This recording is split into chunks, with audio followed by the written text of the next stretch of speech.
कि अगर किसी को सिर्फ पाइथन आती है, जो कि हम सबको यहाँ पे आती है, हमने शुरू में पाइथन ही पढ़ी थी, और जिसको पाइथन आती है वो इजीली जो है वो इसके कॉन्सेप्ट को, इसके सिंटैक्स को बल्कि इजीली लिख सकता है, समझ सकता है। फिर उसके बाद हमने उसमें हेलो वर्ल्ड किया।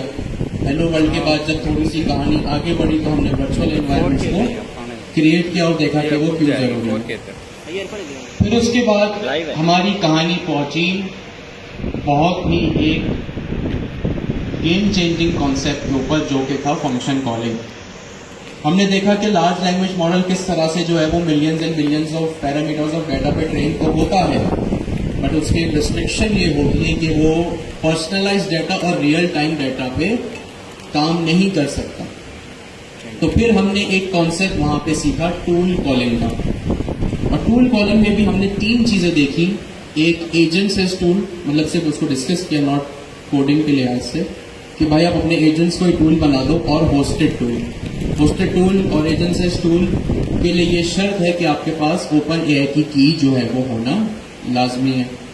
वो आप ओपन एआई के डैशबोर्ड पे जाएं, मिनिमम $5, जो कि अप्रॉक्स अगर हम 300 रुपये भी लगाएं तो 1500 रुपये बनते हैं, क्योंकि वो एजेंट्स एस टूल और होस्टेड टूल जो थे वो ओपन एआई के सर्वर को रिक्वायर्ड थे, वहां पे होस्ट होते हैं, तो हमें उसके लिए ओपन एआई की जरूरी है।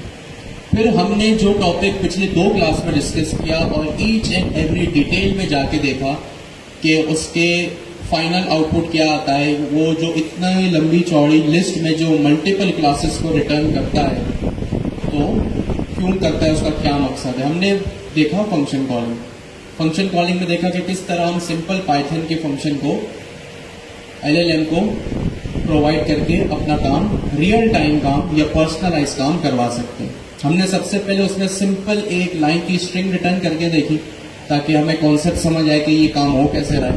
और फिर जैसे जैसे हमने कॉम्प्लेक्सिटी बढ़ाने की कोशिश की, तो हम एक लाइन की स्ट्रिंग के बाद उसमें हमने एपीआईज को इंटीग्रेट किया। एपीआई हमने 2 इंटीग्रेट की, एक क्रिप्टो एजेंट बनाया और आपने एक शॉपिंग एजेंट बना दिया।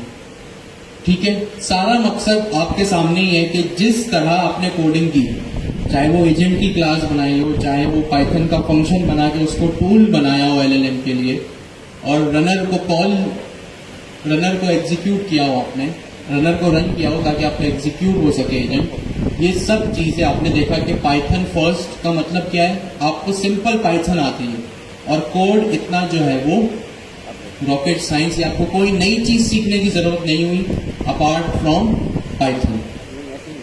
ठीक है, फिर हमने देखा कि इसकी इंटरनल वर्किंग क्या होती है, कैसे एलएलएम के पास क्वेरी जाती है, एलएलएम क्या एनालाइज करता है, एनालाइज करने के बाद वो क्या जेसन रिटर्न करता है, किस तरह वो आपके फंक्शन को जेसन मिलती है और किस तरह फाइनल आउटपुट आता है।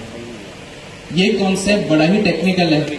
आपने कोडिंग की पाइथन फर्स्ट, फिर वही बात मैं करूंगा। पाइथन फर्स्ट कोडिंग आप सबने कर ली, आप सबको समझ आ गई। इतनी कोई उस कोडिंग में, उस सिंटेक्स में रॉकेट साइंस या कोई नई चीज आपके लिए नहीं थी।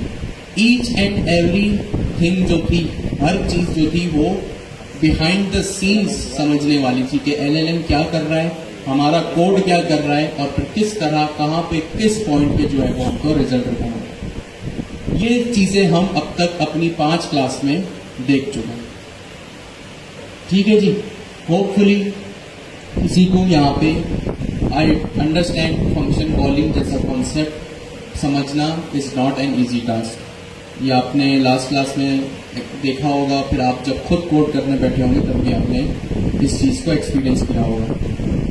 बस शर्त यही है कि आप इसको जो है वो रोज़ाना की बेस पे प्रैक्टिस करते रहिए। रोज़ाना की बेस पे एक एक्सरसाइज खुद अपने फेवरेट एलएलएम से, अपने फेवरेट एआई मॉडल से, चाहे वो चैटजीपीटी हो, क्लाउड हो, जेमिनी हो, उससे जनरेट करवाएं एक एक्सरसाइज, और कुछ भी जो है वो अपने आप को चैलेंज दें। जैसे जैसे दिन जाते रहे अपनी कॉम्प्लेक्सिटी को बढ़ाते रहे। सपोज आपने 2 दिन में 2 चैलेंज किए, अब अपने पास कोई ऐसा टास्क रखें जिसमें थोड़ी कॉम्प्लेक्सिटी ज्यादा हो, जिसमें आपको करने में 2-3 दिन भी लगे, आप एरर में भी फंसे, आपकी नींदें भी आराम हो। इसी तरह कॉन्सेप्ट है। अच्छा, ये करने को मैं क्यों कह रहा हूं, क्यों मैंने 2 क्लास फंक्शन कॉल पे लगाई और क्यों इसकी कॉम्प्लेक्सिटी को मैं जब मैंने एक स्ट्रिंग रिटर्न कराई और फिर उसको मैं एपीआई तक ले गया और क्यों जो है वो मैंने जब आपको लास्ट क्लास में जो रिजल्ट डॉट न्यू आइटम्स की जो की थी उसको मैंने एक लंबी चौड़ी जो लिस्ट आती है हमारे पास क्लासेस की उसको मैंने क्यों दिखाया। एक तो जाहिर सी बात है हम पढ़ाई कर रहे हैं तो दूसरी चीज ये समझना बड़ा जरूरी है। फिर हमने लास्ट क्लास में कुछ एक्सरसाइज भी की कि 2-3 टूल अगर एक ही प्रॉम्प्ट में कॉल होते हो तो एलएलएम क्या करेंगे। सारा जो फोकस मेरा है या जो मैं चाह रहा हूं जो आप भी फोकस करें वो सर जिया के क्विज की तैयारी है। अब वो क्विज आजकल में नहीं हो रहे, वो जब भी होंगे 2, 3, 4, 5 हफ्ते बाद आपको बता देगा। वो क्विज की तैयारी कराना और आपको ये वेकअप कॉल देना, आपको झंझोड़ना कि भाई सर जिया के क्विज किस तरह के होते हैं। देखिए सर जिया के क्विज आपने आज तक गवर्नर हाउस में जितने भी क्विज अटेम्प्ट किए ओके फाइन, लेकिन अब जो आप लोग क्विज अटेम्प्ट करेंगे ना वो खुद सर जिया का बनाया होगा। अब सर जिया के क्विज कैसे होते हैं, वो ऐसे नहीं होते कि भाई व्हाट इज एसिंक्रोनस या कोई भी फिल इन द ब्लैंक और नीचे 4 ऑप्शन है, आपने सोचा यार ये लगा दूंगा और आपकी अच्छे मार्क्स आ गए। नहीं, ये इतना स्ट्रेट फॉरवर्ड सर जिया का क्विज नहीं होगा। ये जो मैंने आपको लास्ट क्लास में जो कुछ एक्सरसाइज परफॉर्म कराई ना, आप लोगों के साथ थोड़ी डिस्कशन की कि भाई एक प्रॉम्प्ट में 3-3 चीजें मैंने पास की कि भाई अलग अलग टूल एलएलएम क्या कॉल करता है क्या नहीं करता। ये जो हमने बिहेवियर देखा ना एलएलएम का कि वो क्या कर सकते क्या नहीं कर सकते, इट मीन्स आप लोगों की अंडरस्टैंडिंग मैंने टेस्ट की और जाहिर सी बात है आप लोगों ने मुझे जवाब दिया, बहुत अच्छी चीजें। मेजोरिटी ने जो भी सवालों के जवाब दिए बड़े सही दिए। तो सर जिया के क्विज जो होते हैं ना भाई वो अंडरस्टैंडिंग के ऊपर होते हैं। अगर आप एजेंट्स एसडीके की डॉक्यूमेंटेशन को घोल कर भी पी लेंगे ना पानी में तो भी मुश्किल है कि आप सर के क्विज में बहुत अच्छा परफॉर्म करें, क्योंकि हर चीज डॉक्यूमेंटेशन में नहीं लिखी हुई। आई रिपीट्स माय वर्ड अगेन, हर चीज डॉक्यूमेंटेशन में नहीं लिखी हुई। भाई बिहेवियर क्या होगा एलएलएम का, एलएलएम किस तरह से रिस्पॉन्ड करेगा, क्या एलएलएम कंफ्यूजिंग मोड में है या एकदम क्लियर है आपके साथ आपकी बातों को कैच करने में, ये डॉक्यूमेंटेशन में नहीं लिखा हुआ। दुनिया की किसी डॉक्यूमेंटेशन में आपको ये चीज नहीं मिलेगी। ये सिर्फ और सिर्फ आपको उस वक्त पता चलेगा जब आप जो है वो खुद अपने हाथों से कोड लिखेंगे और लार्ज लैंग्वेज मॉडल के अपनी एप्लीकेशन के बिहेवियर को ऑब्जर्व करेंगे। जब तक आप ये काम नहीं करेंगे आप सर जिया का क्विज अटेम्प्ट नहीं कर सकते, क्योंकि सर जिया जब भी क्विज देते हैं उनका ये मकसद होता ही नहीं है यार कि बच्चा मेरा क्विज पास करे। मतलब उनकी सिर्फ ये थिंकिंग थॉट नहीं है कि भाई मेरा क्विज पास कर लो बाकी आगे जो करना है। सर जिया की हमेशा ये थिंकिंग होती है कि भाई अगर एक बच्चा मेरे पास आया है तो उसका आखिरी रियल वर्ल्ड टारगेट क्या होगा। अब सर जिया के क्विज में बहुत सी चीजें ऐसी आती हैं जो आपको रियल वर्ल्ड एप्लीकेशन में फेस करनी है। अब जैसे सपोज करें हमने एक एपीआई कॉल की, सही, एक रियल वर्ल्ड एग्जांपल है जो सर जिया के क्विज में आपको मिलेगा। अभी जो आएगा वो नहीं जो हर चाहे वो पाइथन का क्विज लो, वो एजेंट्स एसडीके का, वो नेक्स्ट जेएस का, वो टाइपस्क्रिप्ट का। अब जैसे एक रियल वर्ल्ड एग्जांपल सर जिया के क्विज में क्या आ सकती है, सपोज हमने एपीआई कॉल की, वो क्रिप्टो एजेंट बनाया, शॉपिंग एजेंट बनाया, स्ट्रेट फॉरवर्ड था, आपने एपीआई लगा, रिस्पॉन्स गेट किया, रिटर्न करवा दिया। अब एपीआई का क्या मतलब है, किसी दूसरे सर्वर से रिस्पॉन्स आ रहा है। अब अगर रिस्पॉन्स आने में टाइम भी लग सकता है, हो सकता है वो एपीआई क्रैश कर जाए, वो एपीआई टाइम आउट हो जाए। अब आपकी एप्लीकेशन में अगर किसी दूसरे की सर्वर की वजह से खराब एक्सपीरियंस यूजर को मिल रहा है तो बदनामी तो आपकी और आपकी एप्लीकेशन की हो रही है।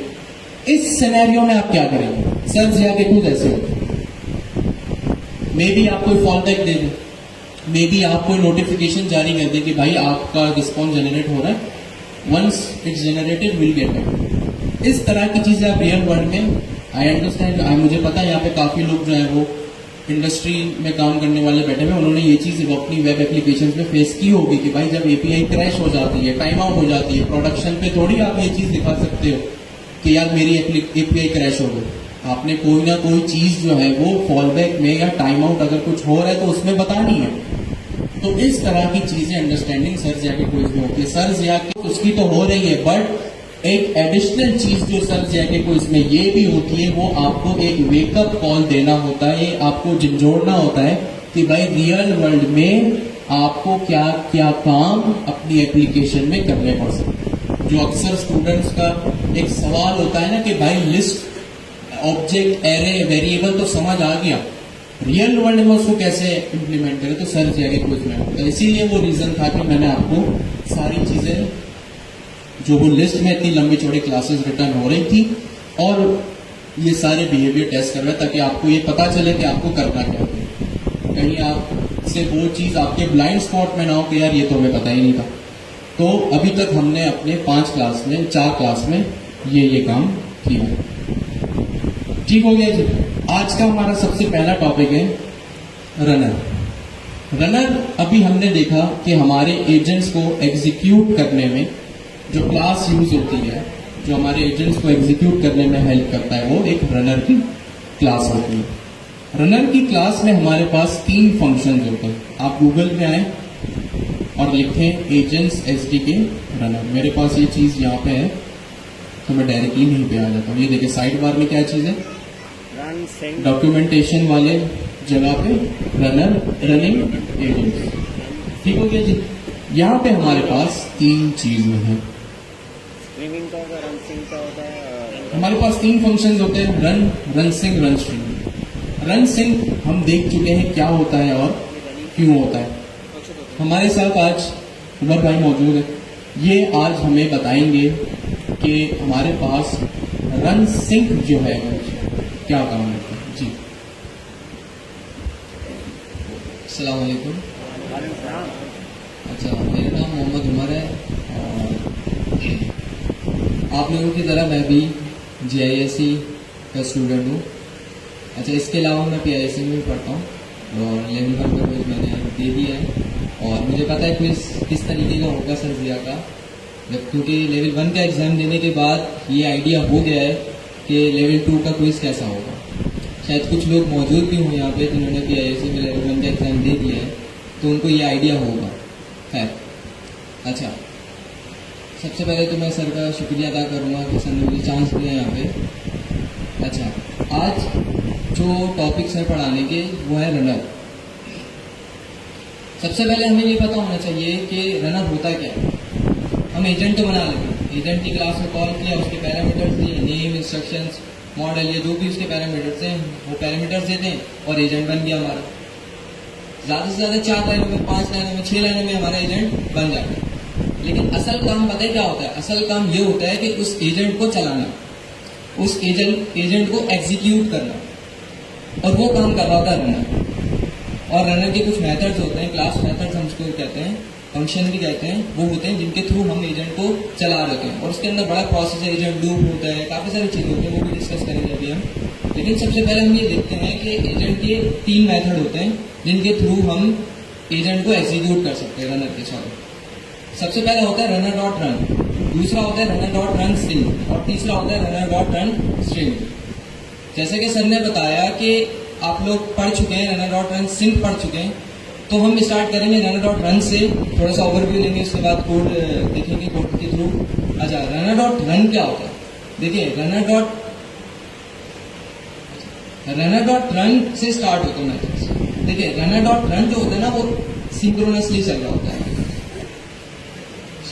अच्छा, रनर डॉट रन जो होता है ना वो हमारे पास एसिंक्रोनसली चल रहा होता है हमारे पास। रनर डॉट रन सिंक हमारे पास सिंक्रोनसली चल रहा होता है और रनर डॉट रन स्ट्रीम जो होता है ना वो भी हमारे पास एसिंक्रोनसली चल रहा होता है। अच्छा, अब मैं बात कर रहा हूँ एसिंक्रोनस, सिंक्रोनस। पता है किसी को सिंक्रोनस और एसिंक्रोनस क्या होता है?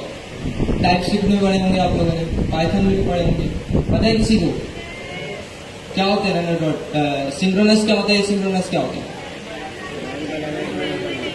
लाइन बाय लाइन चले और 2 रुक के चले, बात हुई है। जैसे इसकी एग्जाम्पल ले लेते हैं, सिंक्रोनस और एसिंक्रोनस क्या होते हैं। फॉर एग्जाम्पल, आप किसी पिज्ज़ा शॉप में जाते हैं, आपका दिल कर रहा है पिज़्ज़ा खाने का। अब आप गए, आपने वेटर को बोला कि भाई मेरे लिए पिज़्ज़ा ले आओ, फ्लेवर बता दिए जो भी। अब वेटर क्या करेगा? मैं सिंक्रोनस और एसिंक्रोनस की एग्जाम्पल दे रहा हूँ। समझेगा कौन सा। अच्छा, अब वेटर क्या करेगा, वेटर जाएगा जहाँ उसको जाना होता है, वो जाएगा, वो जाके ऑर्डर देगा, और ऑर्डर देने के बाद वो वहीं खड़ा हो जाएगा। और से सुनिएगा, वो वहीं पे खड़ा हो जाएगा, वो इंतजार करेगा जब तक कि पिज्ज़ा रेडी नहीं होगा। जैसे पिज्ज़ा रेडी होगा, वो पिज्ज़ा लेगा, और पिज्ज़ा लेने के बाद मुझे आगे रिटर्न कर देगा। तो ये कौन सी फॉर्म है, सिंक्रोनस या एसिंक्रोनस? कौन सी हुई? एसिंक्रोनस। सिंक्रोनस, ये कौन सी फॉर्म होगी? सिंक्रोनस। अब इसी को थोड़ा सा हम एसिंक्रोनस की तरफ चलते हैं कि मैंने दोबारा गया, मैंने बोला भाई मुझे ये वाला पिज्जा नहीं, दूसरा पिज्जा चाहिए, फ्लेवर उसको बताया। अब वो क्या करेगा, वो जाएगा, वो जाके वहां बताएगा, बताने के बाद उसने बता दिया, अपना काम डिलीवर कर दिया। अब डिलीवर करने के बाद वो क्या करेगा, देखेगा भाई कि कोई और कस्टमर आया है मेरे पास। अगर कोई कस्टमर आया तो मैं जाके उसका ऑर्डर ले लेता हूँ, पिज्जा तो बन रहा है, पीछे पिज्जा बन रहा है ना, उसका काम तो नहीं है पिज्जा बनाना, उसका काम क्या है, क्या डिलीवर करना। वो उसने उसको बता दिया, वो पिज्जा बना रहा है, वो जाएगा दूसरी जगह और दूसरा ऑर्डर लेगा, फिर वो देगा। अगर उसके बाद भी पिज्जा नहीं बना तो वो तीसरी जगह चला जाएगा। वो इंतजार नहीं करेगा कि मैं खड़ा रहूं, पिज्जा बने, पिज्जा बनने के बाद मैं जाके दूं, ऐसा इंतजार नहीं करेगा, वो आगे काम करता रहेगा। और ये कौन सी फॉर्म होगी हमारे पास? एसिंक्रोनस। तो चलिए, आप लोगों को इतना तो पता है कि सिंक्रोनस और एसिंक्रोनस क्या होता है, तो इस पर ज्यादा टाइम वेस्ट नहीं करेंगे हम, डायरेक्ट हम चलते हैं रनर डॉट रन सिंक के ऊपर।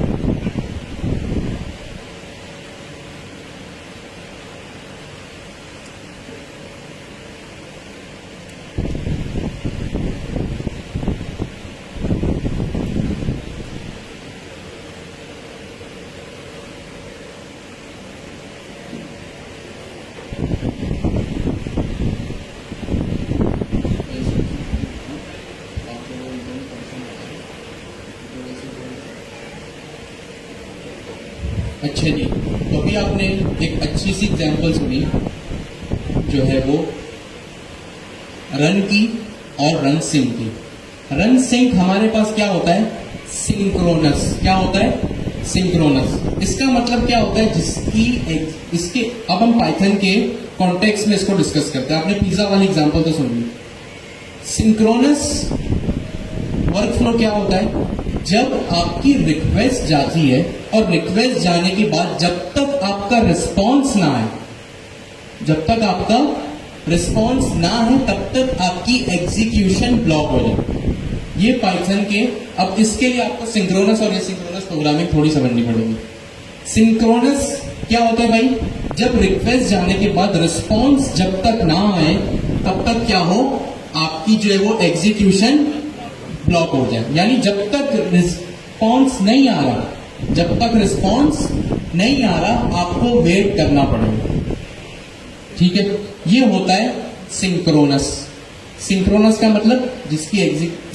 मतलब जब आपकी जो है वो रिस्पॉन्स ब्लॉक हो जाए। जब तक आपने रिक्वेस्ट भेजी, रिस्पॉन्स आ रहा है, तब तक आप ब्लॉक हो। ये होता है सिंक्रोनस। अच्छा, कोई बता सकता है रियल वर्ल्ड में कि आप सिंक्रोनस कहां यूज कर सकते हो? रियल वर्ल्ड एप्लीकेशन की मैं बात कर रहा हूं, बताएं, सोच ले थोड़ा। कोई कुछ कहना चाह रहा है? जी प्लीज।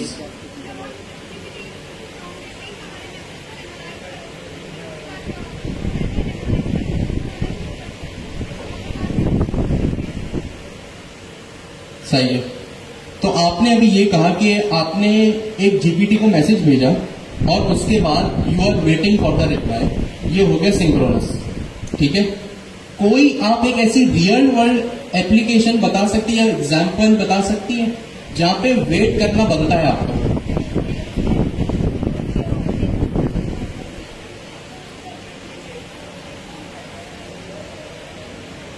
सही है।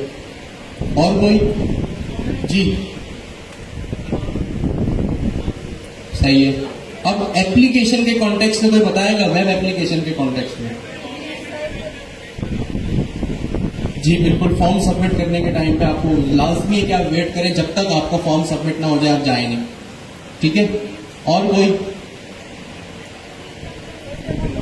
जब पिक्चर कोई अपलोड हो रही होती। ठीक है जी, डाउनलोड होती है, अपलोड होती है। आप नादरा जाओ, नादरा सही है। ईमेल वेरिफिकेशन करना है आपको, ओटीपी का वेट करना है। जी फिंगर वेरीफाई हो। जीपीटी को कोई भी कोड देते इमेज जनरेट के लिए, तो उसके लिए भी वेट करना। सही है। आप थोड़ा जोर से कहेंगे? एग्जैक्टली जब कोई इंस्टॉलेशन हो रही हो तब तक आप कुछ नहीं कर सकते। तो काफी हमें रिस्पॉन्स मिले यहाँ पे, जहाँ पे रियल वर्ल्ड में हमारा वेट करना जो है वो बनता है। ठीक हो गया? अच्छा जी, अब सपोज करें आपको एक डॉक्यूमेंट, एक फोल्डर है आपका, ठीक है, आप एक वेब एप्लीकेशन पे काम कर रहे हैं, आपका एक फोल्डर है जहां पे आपके डॉक्यूमेंट्स रखे हुए, हाइपोथेसिस आपने स्टोर करके रखे हुए। आप ये चाहते हैं कि भाई वो हाइपोथेसिस 1 बाय 1 जब तक एक का काम पूरा ना हो जाए। आपने 10 हाइपोथेसिस 10 डॉक्यूमेंट्स रखे हुए, आपकी रिक्वायरमेंट ये है कि डेटाबेस में इसकी समरी बनते जाए। सही है? क्या रिक्वायरमेंट है आपकी? आपका एक फोल्डर है, सही, उस फोल्डर में आपकी हाइपोथेसिस रखी हुई है, 10 फाइल्स रखी हुई अलग अलग, जिसमें आपने रिसर्च वर्क किया हुआ, आपके रिसर्च पेपर है। आप ये चाहते हैं कि जो आपका रिसर्च पेपर है उसकी समरी बन के डेटाबेस में जाए। और अब आप क्या करेंगे इस केस में? ये एक बहुत अच्छा चांस है कि आप जो है वो run_sync यूज करें। run_sync क्या होता है? सिंक्रोनस होता है, और सिंक्रोनस जो है वो आपकी फर्दर एग्जीक्यूशन को ब्लॉक करता है। अब आपकी अगर ये रिक्वायरमेंट है कि भाई जब तक एक डॉक्यूमेंट की मेरी समरी ना बन जाए, वो डेटाबेस में ना चला जाए, तब तक आगे कुछ भी ना हो मेरी एप्लीकेशन में। सपोज करें आपने एक एजेंट बनाया, अब ये चीज आपने ध्यान में रखनी है कि आपका एक फोल्डर है जिसमें 10 फाइल है, और उस 10 फाइल की अलग अलग समरी बना के आपको 10 मरतबा डेटाबेस में भेजना है। अब सपोज करें आपने ये किया कि आपका एक एजेंट है जो कि उस फोल्डर से एक एक फाइल को उठाता है, उसको रीड करता है और फिर उसकी समरी बनाओ। आई रिपीट, एक फोल्डर है उसमें 10 फाइल्स हैं।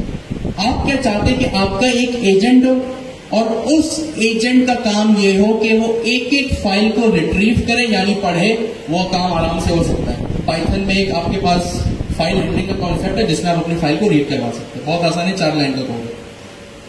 ठीक है, आप ये चाहते हैं कि आपका एजेंट उस पर्टिकुलर फाइल को पहले पढ़े, उसकी समरी बनाए और उसको डेटाबेस में भेजे। जब तक ये 3 स्टेप, ये 3 ऑपरेशन परफॉर्म नहीं हो जाते, तब तक आप चाहते हैं कि आगे किसी की समरी ना बने। जब तक पहला डॉक्यूमेंट की समरी बनके डेटाबेस में नहीं चली जाती, इंसर्ट हो जाती, आप आगे नहीं बढ़ सकते। तो एक आइडियल सिचुएशन है। अच्छा जी, ठीक है, जैसे सपोज करें, समझ आ गया, जिसकी जो है वो आपको आगे फर्दर एग्जीक्यूशन ब्लॉक करनी है। अब आपको ये चीज अपने जहन में रखनी है कि कौन सी ऐसी रिक्वायरमेंट है जिसमें आप चाहते हैं कि फर्दर एग्जीक्यूशन ब्लॉक होनी चाहिए और जिसमें फर्दर एग्जीक्यूशन ब्लॉक नहीं होनी चाहिए।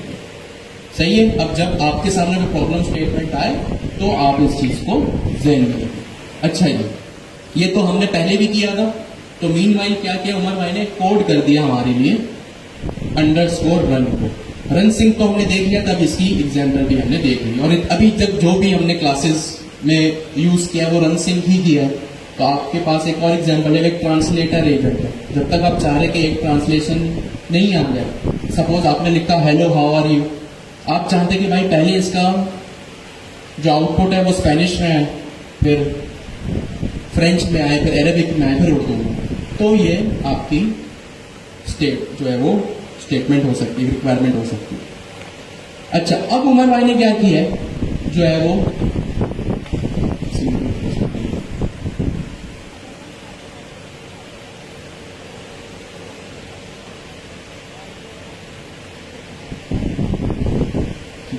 अब उमर भाई ने यहाँ पे क्या किया, सिंपल एक एजेंट बनाया, कुछ भी फैंसी नहीं है इसमें। ठीक है, सिर्फ एक अदद एजेंट बना हुआ।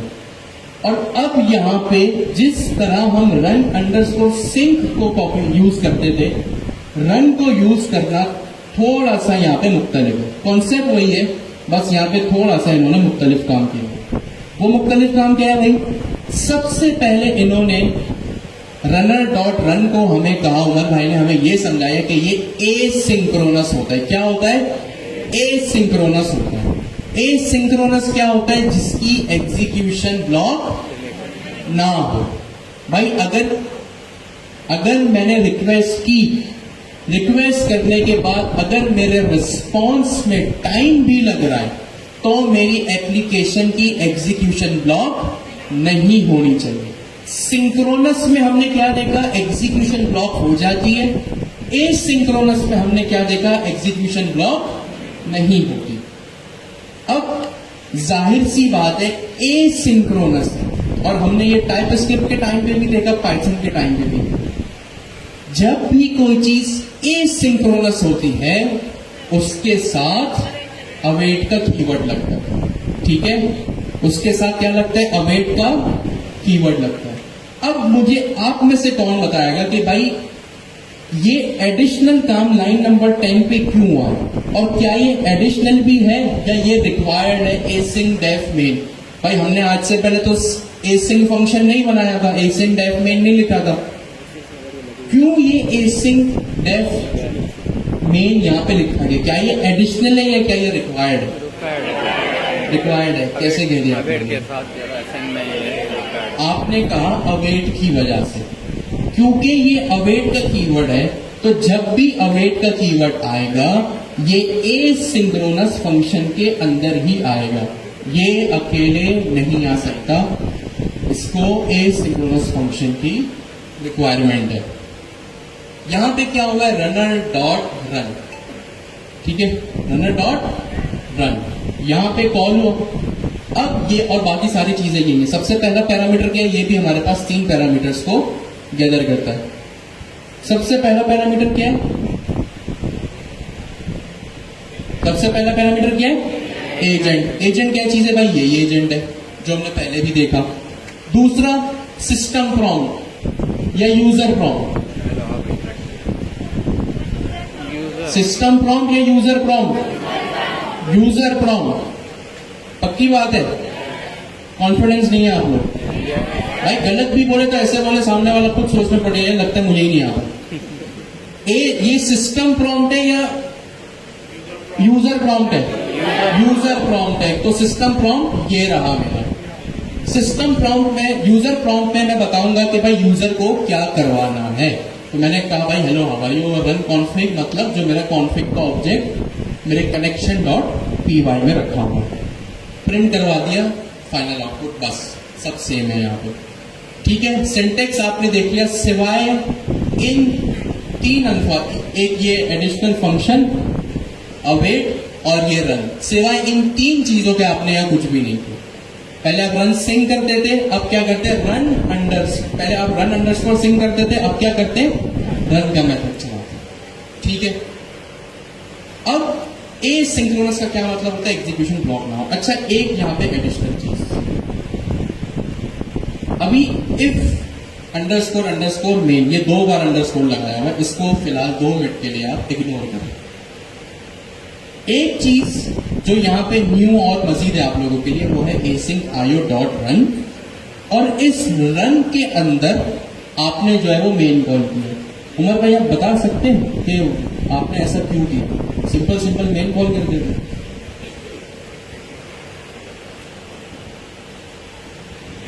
अच्छा देखें, यहाँ पे हमने कुछ नहीं किया। सबसे पहले हमने ये पूछा कि नेम, हमें कहाँ से नेम देखना है, यहाँ से हमें देख रहे हो, हम यहाँ से देखते हैं। सबसे पहले आप ये देखो कि हमने फंक्शन बनाया है, ये रहा फंक्शन का नेम क्या है, मेन, सबको नजर आ रहा है। अच्छा, यहीं से नीचे आ जाओ तो हमने बोला भाई एसिंक आयो, एसिंक आयो को पता है किसी को?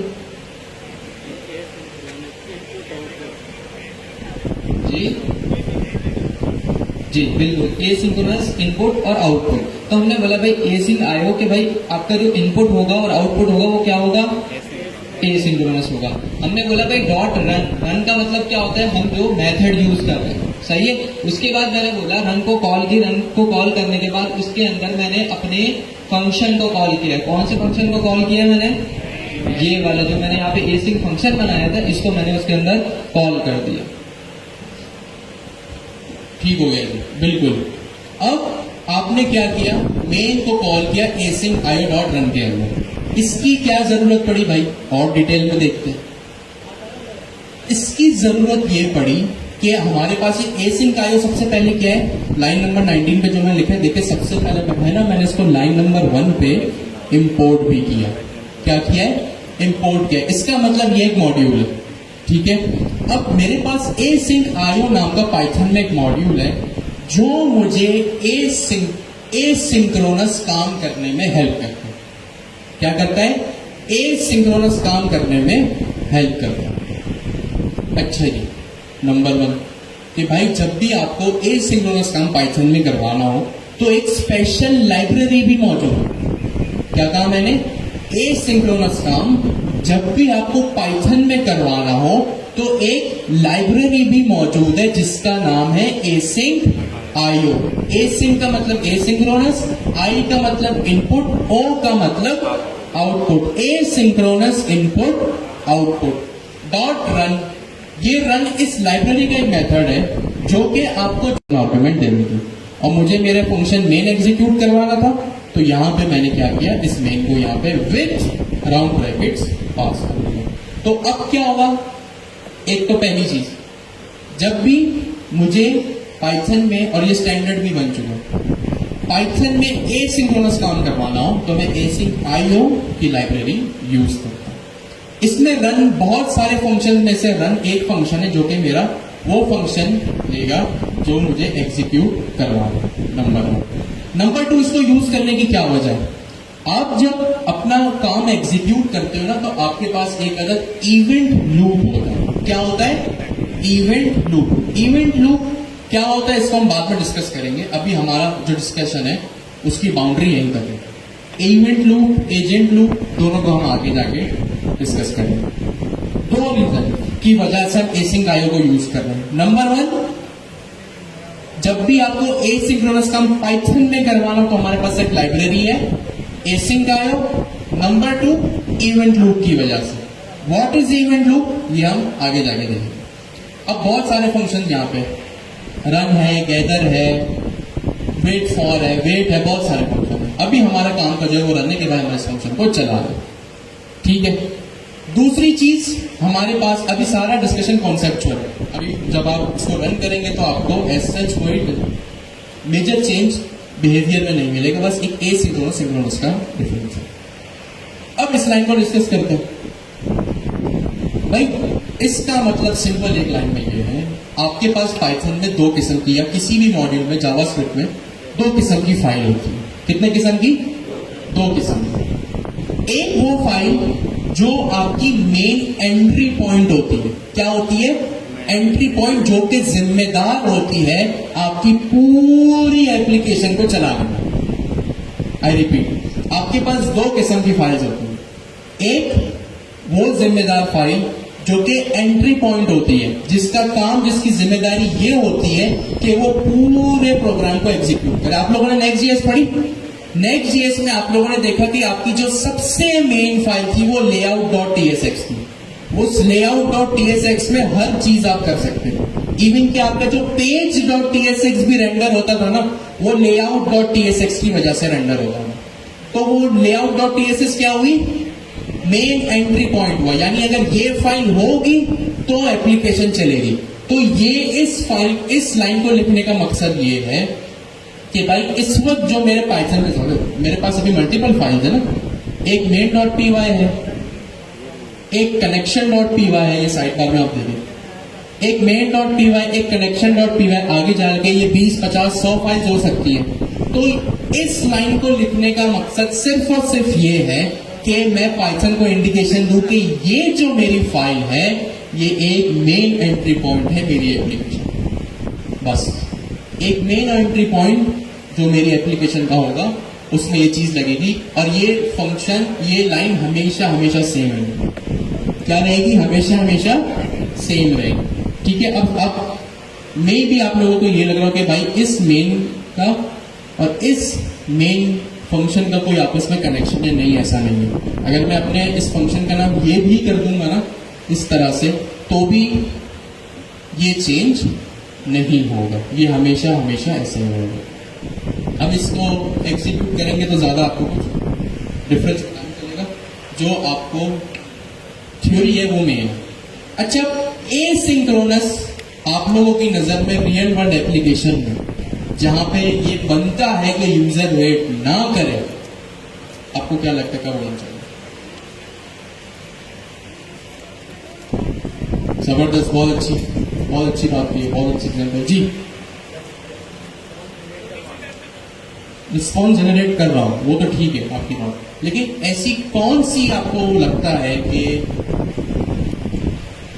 आपने बात तो ठीक की लेकिन इसको थोड़ा और रिफाइन करेंगे कि ऐसी कौन सी आपकी रिक्वायरमेंट है कि आप चाहते हैं कि आपकी एग्जीक्यूशन ब्लॉक ना हो? पहले तो आप चाह रहे थे कि एग्जीक्यूशन ब्लॉक हो, लाजमी है, अब आप चाह रहे हैं ना हो, वाई, क्यों, कब, कैसे? ठीक है, अच्छी एग्जांपल, उन्होंने जो एग्जांपल दी उसको आपने रिफाइन कर लिया, ठीक है, दोनों का सेम इनपुट। आपने भी सेम बात की कि भाई यूट्यूब जब आप चलाते हैं तो you don't want anything to be block, ठीक है, और इसी से मिलती जुलती कोई एग्जांपल दे सकता है सोशल मीडिया या ई कॉमर्स एप्लीकेशन? सॉरी, थोड़ा जोर से।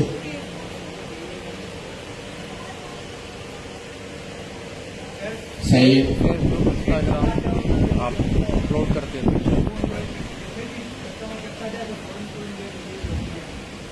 ठीक है,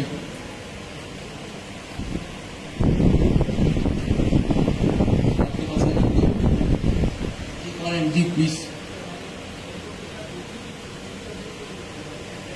एग्जैक्टली, जो भी मुझे यहाँ पे इनपुट मिले, अगर मैं उसको, उसका मकसद या उसकी रिक्वायरमेंट अगर मैं आपको बता, मुझे इनपुट मेजरली यही मिला कि भाई यूट्यूब पे अगर कुछ स्ट्रीम हो रहा है, सोशल मीडिया पे या एक टू कार्ड पे, अच्छा अब ये काम आप क्यों करते हैं, मैंने ये पूछा। चले, मुझे आप लोगों ने बात तो बता दी।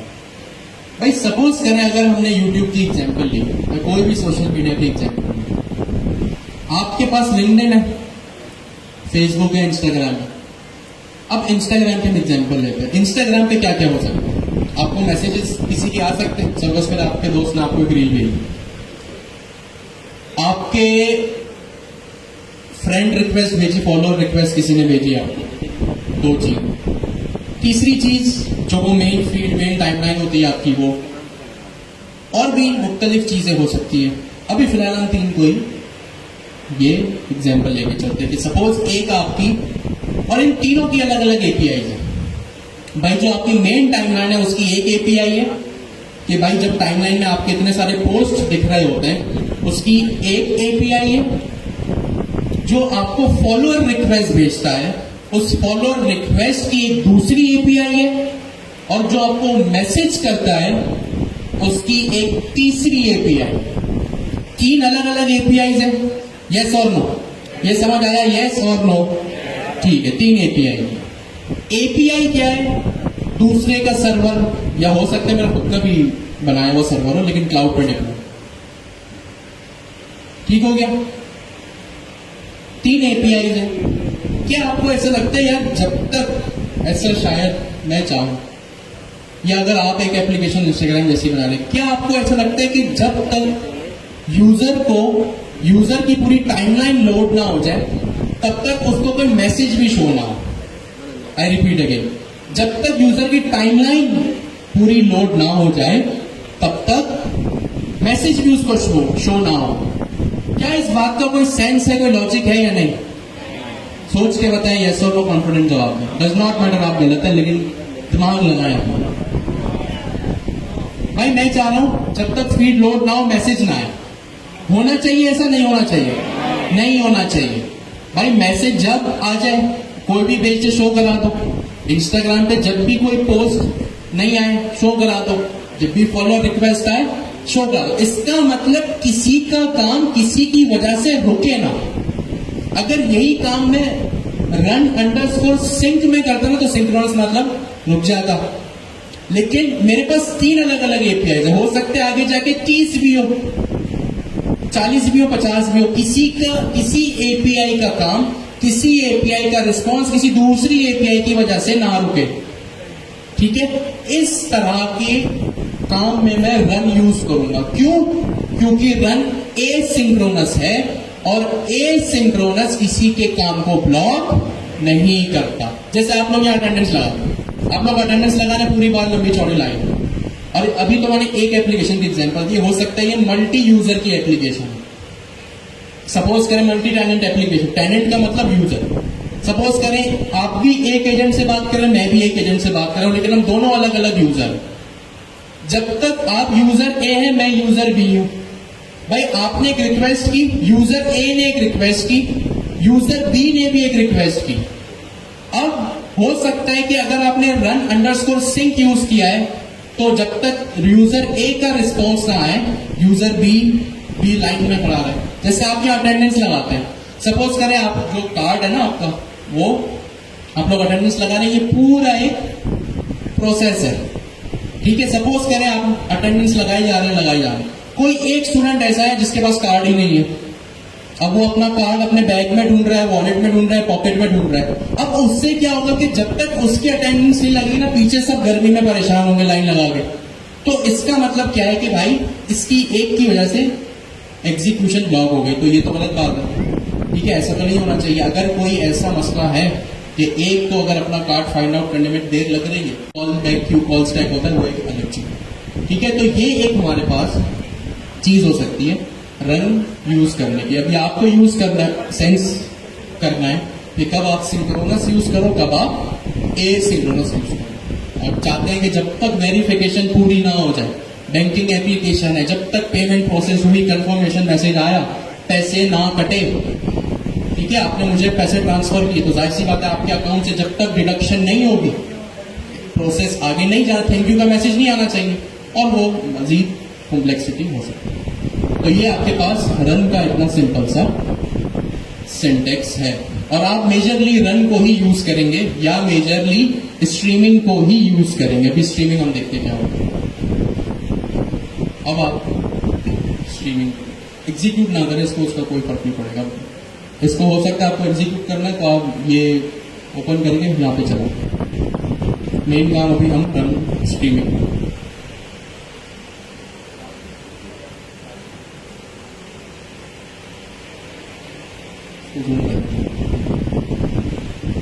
ठीक है, और इसने रिस्पॉन्स दिया, सिंपल, ठीक हो गया।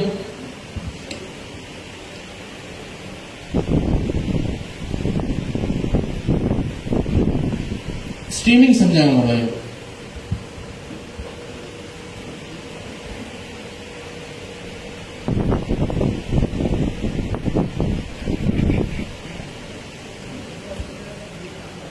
अच्छा, अब हमने रनर के दो मेथड्स देख लिए, क्लास मेथड्स देख लिए, runner dot run, runner dot run से। अच्छा, आप लोगों को ये पता होना चाहिए कि जब आप लोग प्रैक्टिस करने बैठे इसकी, तो सबसे पहले आप लोग ज़्यादा डेप्थ में मत जाओ। रनर डॉट रन को खोल के मत देख लें, उसके अलावा ये क्या चीज़ रिटर्न करता है उसको खोल के ना देख लें, क्योंकि इनके अंदर बहुत पैरामीटर हैं, वो भी आप यूज़ कर रहे हैं आहिस्ता आहिस्ता। लेकिन डायरेक्ट आप रन रिजल्ट या रन रिजल्ट बेस्ड क्लास की तरफ जाएंगे तो कंफ्यूज हो जाएंगे। आप पहले इनकी प्रैक्टिस करें, फिर वो देखें वो क्या आउटपुट दे रहे हैं, फिर एक पैरामीटर चेंज करें, वो क्या आउटपुट दे रहा है, फिर दूसरा, इस तरीके से स्टेप बाय स्टेप आगे जाएं। अगर आप डायरेक्ट ही चेंज चले जाएंगे तो वो बहुत ज़्यादा कंफ्यूजिंग हो जाएगी आपको। है, अब तीसरा मेथड आता है हमारे पास, रनर डॉट रन स्ट्रीमिंग। अच्छा, इसको शुरू करने से पहले ना हम चलते हैं स्ट्रीमिंग की तरफ, क्योंकि ये जो क्लास मेथड है ये स्ट्रीमिंग से ही चलता है, अदरवाइज नहीं चलता। स्ट्रीमिंग क्या है? यूट्यूब लाइव स्ट्रीमिंग सुनी होगी, सब ने सुनी होगी YouTube live streaming. YouTube live streaming क्या होता है? पहले हमें क्या होता था, पहले जब स्ट्रीमिंग का कॉन्सेप्ट नहीं आया था तो पहले हमें 2 घंटे की वीडियो बनानी पड़ी थी, रिकॉर्ड करनी पड़ती थी, उसके बाद क्या करना पड़ता था, उसमें एडिट करना पड़ता था, उसके बाद उसको किसी भी डोमेन के ऊपर डाल के हम पूरी दुनिया के लिए लाइव करते थे। तो हमारा बहुत ज़्यादा टाइम लगता था और यूज़र एक्सपीरियंस भी बहुत ज़्यादा ख़राब हो जाता था इससे। लेकिन उसके बाद हमारे पास एक कॉन्सेप्ट आया स्ट्रीमिंग का। ये पहले वीडियोज़ के लिए बता रहा हूँ, उसके लिए टेक्स्ट के लिए बताया। तो वीडियोज़ के लिए आया है कॉन्सेप्ट स्ट्रीमिंग का। उसमें क्या हुआ कि आप डायरेक्ट रिकॉर्ड करना शुरू करो, लाइव यूट्यूब पे लाइव रिकॉर्ड करना शुरू करो, और वो थोड़ा सा डिले लेगा, 5 सेकंड का या 3 सेकंड का डिले लेगा, और आपकी वीडियो डायरेक्ट लाइव होती जाएगी। 5 सेकंड का डिले लेगा, फिर 10 सेकंड में आपके लाइव कर देगा, फिर 5 सेकंड का डिले लेगा, 10 सेकंड में। जैसे जैसे वीडियो रिकॉर्ड होती जाएगी वो वैसे वैसे भेजता जाएगा, लाइव करता रहेगा किसी भी डोमेन के ऊपर। तो ये कॉन्सेप्ट आया था हमारे पास वीडियोज़ का। तो उसके बाद हमारे पास एक कॉन्सेप्ट आया कि यार हम जो वेबसाइट बनाते हैं या कोई भी बॉट बना रहे हैं, चैट बॉट वगैरह बना रहे हैं हम उसके अंदर, अगर हम runner.run स्ट्रिंग ना यूज करें तो उसका बता रहा हूँ, यूज करेंगे तो उसका बताऊंगा अभी थोड़ी देर में। अच्छा, अगर हमने runner.run और runner.run sync का यूज करके हम कोई चैट बॉट बनाते हैं तो उसके अंदर क्या होता है कि मैं जब उससे सवाल करता हूँ तो वो थोड़ा सा वेट लेता है, थोड़ा सा वेट लेगा और एकदम से सारा जो भी रिस्पॉन्स आया होगा वो रिस्पॉन्स एकदम से शो करा देगा। तो इसमें क्या होता है, अभी तो चलो हम छोटा सा कॉन्सेप्ट ले रहे हैं, छोटा सा सवाल कर रहे हैं तो वो ज्यादा टाइम नहीं लेता है, 1-2 सेकंड ले लेता है, लेकिन कोई यूजर आता है वो बहुत बड़ा सवाल कर लेता है तो उसका आउटपुट भी बहुत बड़ा होगा, तो वो क्या 10 सेकंड 15 सेकंड खड़ा होकर वेट करता रहेगा, ये तो बहुत ज्यादा खराब या बैड इंप्रेशन पड़ेगा यूजर एक्सपीरियंस के ऊपर, तो वो क्या करेगा, वो छोड़ के चला जाएगा। तो ये नुकसान होगा आप लोगों का हमारा, कि हमारी वेबसाइट या हमारा कोई भी बोर्ड वगैरह सही से एक्सपीरियंस ही नहीं दे रहा, कोई खरीदेगा ही नहीं उसको। तो यहाँ पे फिर हमारे पास एक कॉन्सेप्ट आता है स्ट्रीमिंग का। वो स्ट्रीमिंग का कॉन्सेप्ट क्यों आता है, वो इसलिए आता है कि देखिए जैसे ही हम स्ट्रीमिंग का कॉन्सेप्ट पढ़ते हैं ना, तो स्ट्रीमिंग के कॉन्सेप्ट के अंदर जैसे हम चैट जीपीटी पे जाते हैं तो चैट जीपीटी से हम कोई भी सवाल करते हैं तो वो जब रिस्पॉन्स देता है तो हमें ऐसा लगता है कि कोई बंदा लिख रहा है, जैसे डेटा आया वो शो कराता है, थोड़ा थोड़ा चंक्स की फॉर्म के अंदर थोड़ा थोड़ा डेटा वो क्या करता है, शो करवाता जाता है। ऐसा लगता है हमें रियल वर्ल्ड में ऐसा लगता है कि कोई लिख रहा है या कोई धक्का मार के आगे पेस्ट कर रहा है कि जल्दी जल्दी चले जाओ।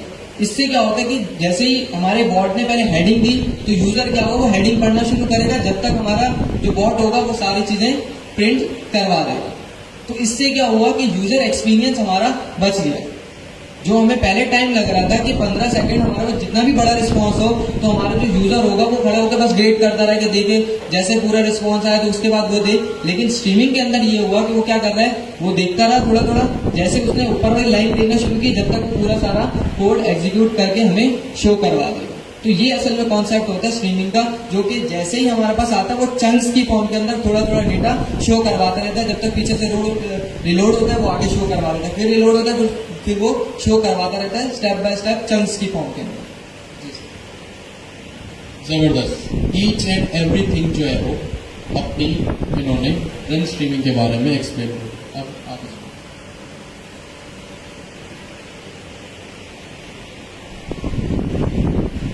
तो बड़े ही जबरदस्त अंदाज में आपको ये एक्सप्लेनेशन मिली कि रन स्ट्रीम क्या होता है। स्ट्रीम का मतलब क्या होता है, स्ट्रीमिंग। जैसे जैसे आपके पास, जैसे आपने देखा होगा ना live cricket match, live press conference, जैसे इसका मतलब क्या है कि जैसे जैसे इवेंट प्रोड्यूस हो वैसे वैसे आप तक जो है वो डाटा या अपडेट पहुंचती रहे। ठीक है, अब इसकी एक एग्जांपल ये है कि आपने अपनी कोई भी गूगल प्ले से कहीं से भी कुछ भी एप्लीकेशन इंस्टॉल की। क्या किया आपने, एप्लीकेशन इंस्टॉल की। जब भी आप कुछ इंस्टॉलेशन करते हैं ना तो आपके पास एक प्रोग्रेस बार आता है। क्या आता है, प्रोग्रेस बार। और वो प्रोग्रेस बार आपको क्या इंडिकेट कर रहा होगा, जैसे 2%, फिर 4%, फिर आहिस्ते आहिस्ते उसकी प्रोग्रेस बढ़ रही होगी। तो ये क्या है, ये आपको एक मैसेज है, एक इंडिकेशन है, आपको ये बताने का तरीका है कि भाई ये जो इंस्टॉलेशन हो रही है इससे आप फौरन जो है वो बाखबर हो जाओ कि इतनी जो है वो इंस्टॉलेशन आप तक पहुंच गई है।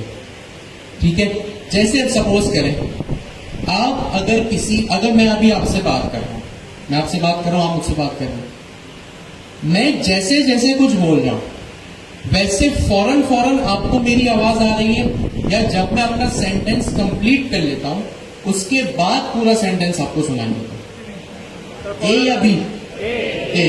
यही है स्ट्रीमिंग, कि जैसे जैसे मैं अपने जो है वो इवेंट प्रोड्यूस कर रहा हूं, अब जीपीटी के कॉन्टेक्स्ट में या एआई के कॉन्टेक्स्ट में क्या है, इवेंट प्रोड्यूस कर रहा हूं। और कॉन्सेप्ट में एक और अल्फाज, जैसे जैसे टोकन जनरेट हो रहा है, जैसे जैसे टोकन्स जनरेट हो रहे हैं। अभी टोकन्स क्या समझे, tokens are the set of words.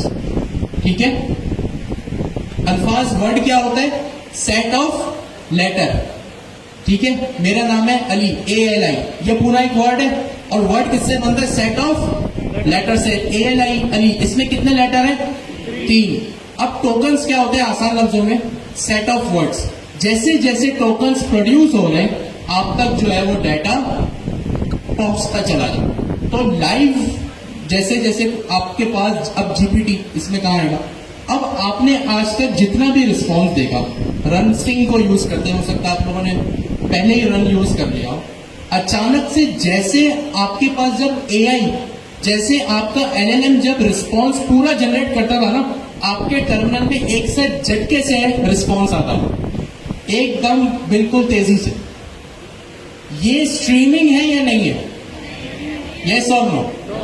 No, ये स्ट्रीमिंग नहीं है। क्यों? क्योंकि एक दफा उसने रिस्पॉन्स जनरेट कर लिया, फिर आप तक पहुंचता है।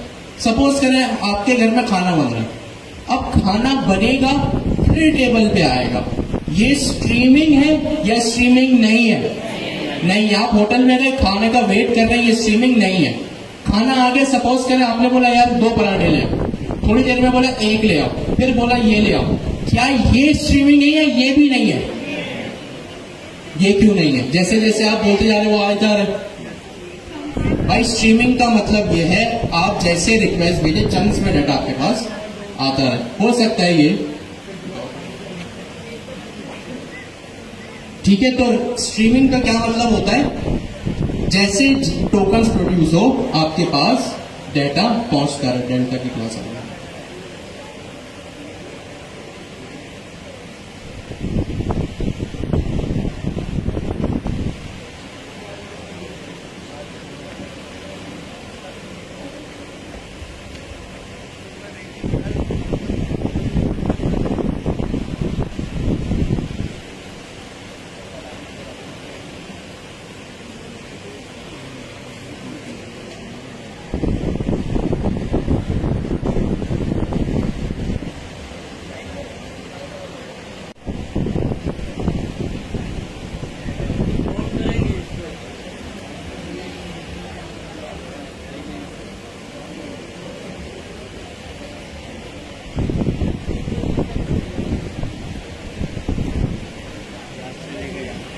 अबे यार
अच्छा जी, तो यहां पे अब हमने क्या किया, हमने रनर डॉट रन देखा, रन अंडरस्कोर सिंक देखा, और अब हम तीसरी चीज क्या देख रहे हैं, रन अंडरस्कोर स्ट्रीम।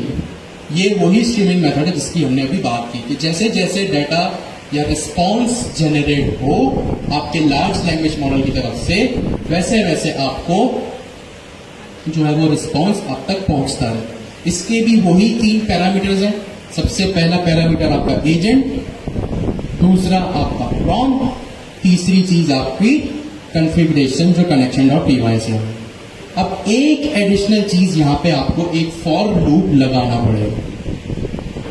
ये फॉर लूप क्या है, क्यों है, अभी बताओ। फॉर अभी ये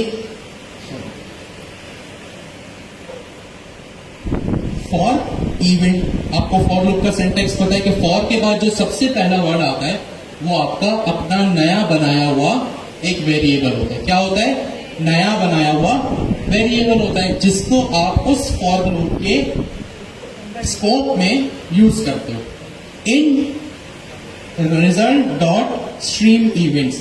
अब ये दूसरी चीज क्या होती है, आपका टारगेट वेरिएबल होता है। क्या होता है, टारगेटेड वेरिएबल, यानी जिसपे आपको, जिसका नाम आपको ये इवेंट रखना हो। ये रिजल्ट डॉट रन स्ट्रीम क्या है, ये रिजल्ट हमारा ये वेरिएबल है, और क्योंकि हम इसमें रन स्ट्रीम यूज कर रहे हैं तो इसमें हमारे पास, जब हम इसको यूज करेंगे तो हमारे पास एक स्ट्रीम इवेंट्स का फंक्शन आता है।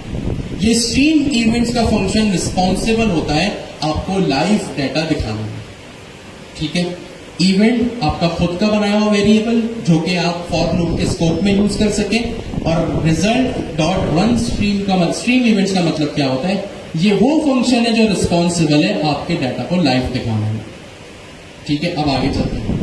If event dot type is double is equal to raw response event. अच्छा, घबराने की बात नहीं है, आप 2 बार प्रैक्टिस करेंगे आपको यूज टू हो जाएंगे, और ये सिंटेक्स हमेशा ऐसा ही रहेगा।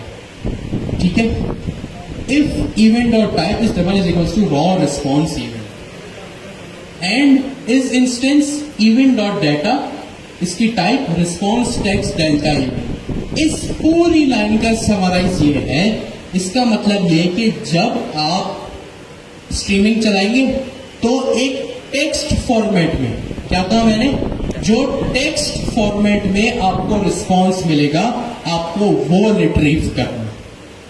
ठीक है, आई रिपीट, जब आप स्ट्रीमिंग चलाते हैं तो आपकी रिक्वायरमेंट ये मेजरली होती है कि आप जो है वो टेक्स्ट फॉर्मेट में, इसका टेक्स्ट फॉर्मेट में जो रिस्पॉन्स है, जो मेजर टेक्स्ट फॉर्मेट में रिस्पॉन्स है आपकी रिक्वेस्ट का, उसको आपने रिट्रीव करना। ठीक है, और इस तरह से आप उसको प्रिंट करवाएंगे। Print event dot data dot delta, event dot data dot delta.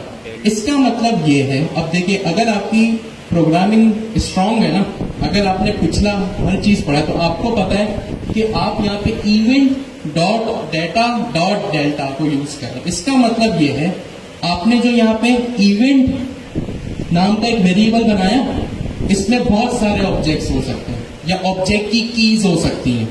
ठीक है, नंबर 1, बहुत सारी ऑब्जेक्ट की कीज हो सकती है, जिसमें से एक अदद की है इवेंट डॉट टाइप। अब आपने ये चीज देखी है ना कि जब भी क्लास में हमें कोई वेरिएबल यूज करना हो तो इवेंट डॉट करके हम उसको यूज करते हैं। तो इवेंट डॉट टाइप, यानी इसका मतलब अगर आप खुद सोचें बिहाइंड द सीन, खुद अपना डाटा स्ट्रक्चर बनाएं, तो इसका मतलब इवेंट नाम की एक क्लास है, या इवेंट आपने एक इवेंट नाम का एक वेरिएबल है जिसमें क्लास है, उसमें डॉट टाइप की एक चीज है जिसका जो वैल्यू है वो रॉ रिस्पॉन्स इवेंट है। जब आप इसको कंसोल करके देखेंगे ना टर्मिनल में, तो आपको ये सारी चीजें मिलेंगी। जब इवेंट डॉट टाइप देखेंगे तो आपको रॉ रिस्पॉन्स इवेंट मिलेंगे। मैं काम करता हूँ, मीनवाइल इसको बैकग्राउंड में चला दूंगा। ठीक है, अब मैंने यह क्या किया, प्रिंट, अभी मैंने इसको चलाया नहीं है, पहले हम इसका बिहेवियर देखेंगे। प्रिंट इवेंट डॉट डाटा, जैसे आपके पास इवेंट डॉट टाइप था, आपके पास इवेंट डॉट डाटा भी होगा। अब जब आपने इवेंट डॉट डाटा देखा तो अब आपने देखा इसके बाद एक और डॉट है, इसका मतलब उसमें डेल्टा नाम की प्रॉपर्टी है, यानी आपको जो रिस्पॉन्स मिलेगा वो यहां से मिलेगा, event dot data dot delta. यानी आपका जो टेक्स्ट रिस्पॉन्स आएगा वो कहां से आएगा, event dot data dot delta से आएगा। अब एंड का मतलब, end is equals to empty string. इसका मतलब ये कि भाई फौरन कोई लाइन ब्रेक नहीं होनी चाहिए। फ्लश ट्रू का मतलब ये जैसे जैसे रिस्पॉन्स आए वैसे वैसे मेरे पास इसको शो करवा दो। अब ये स्ट्रीमिंग है, क्या है स्ट्रीमिंग का क्या मतलब देखा हमने, फौरन से जैसे जैसे रिस्पॉन्स जनरेट हो वैसे वैसे आपके पास रिस्पॉन्स आता रहे। मैंने यहाँ पे लिखा generate 5 paragraph related to problems of Pakistan. अब पहले आपने अगर रन सिंक और रन यूज किया हो तो आपने ये चीज नोट की थी कि जब आप टर्मिनल पे आते तो एकदम से जब रिस्पॉन्स पूरा आ जाता था उसके बाद आपको टर्मिनल पे आपके मतलब की चीज दिखती थी एकदम झटके से। अब आप गौर कीजिएगा कि रिस्पॉन्स किस तरह आता है। ये आपके टर्मिनल थोड़ा सा उसको नोट करता हूँ, मैंने लिखा रन, बाकी चीजें सही है। अच्छा ये फंक्शन कॉल होगा और देखिए ये भी क्योंकि एक एसिंक्रोनस चीज है तो ये भी हमने एसिंक आईओ में ही रखा हुआ है। ठीक है, अब इसको चला मैंने क्या लिखा, generate 5 paragraph related to problems of Pakistan. अब मैंने यहाँ पे इसको जनरेट किया।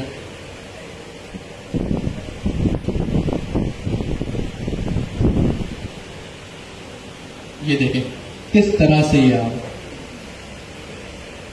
अब ये जैसे जैसे इसके पास रिस्पॉन्स आ रहा है वैसे वैसे ये आहिस्ता आहिस्ता जनरेट करे जा रहा है। एकदम से ये झटका जो एकदम से फ्लैश होके आपके पास रिस्पॉन्स आ रहा था, अब वो चीज नहीं है। इसको दोबारा हम चला,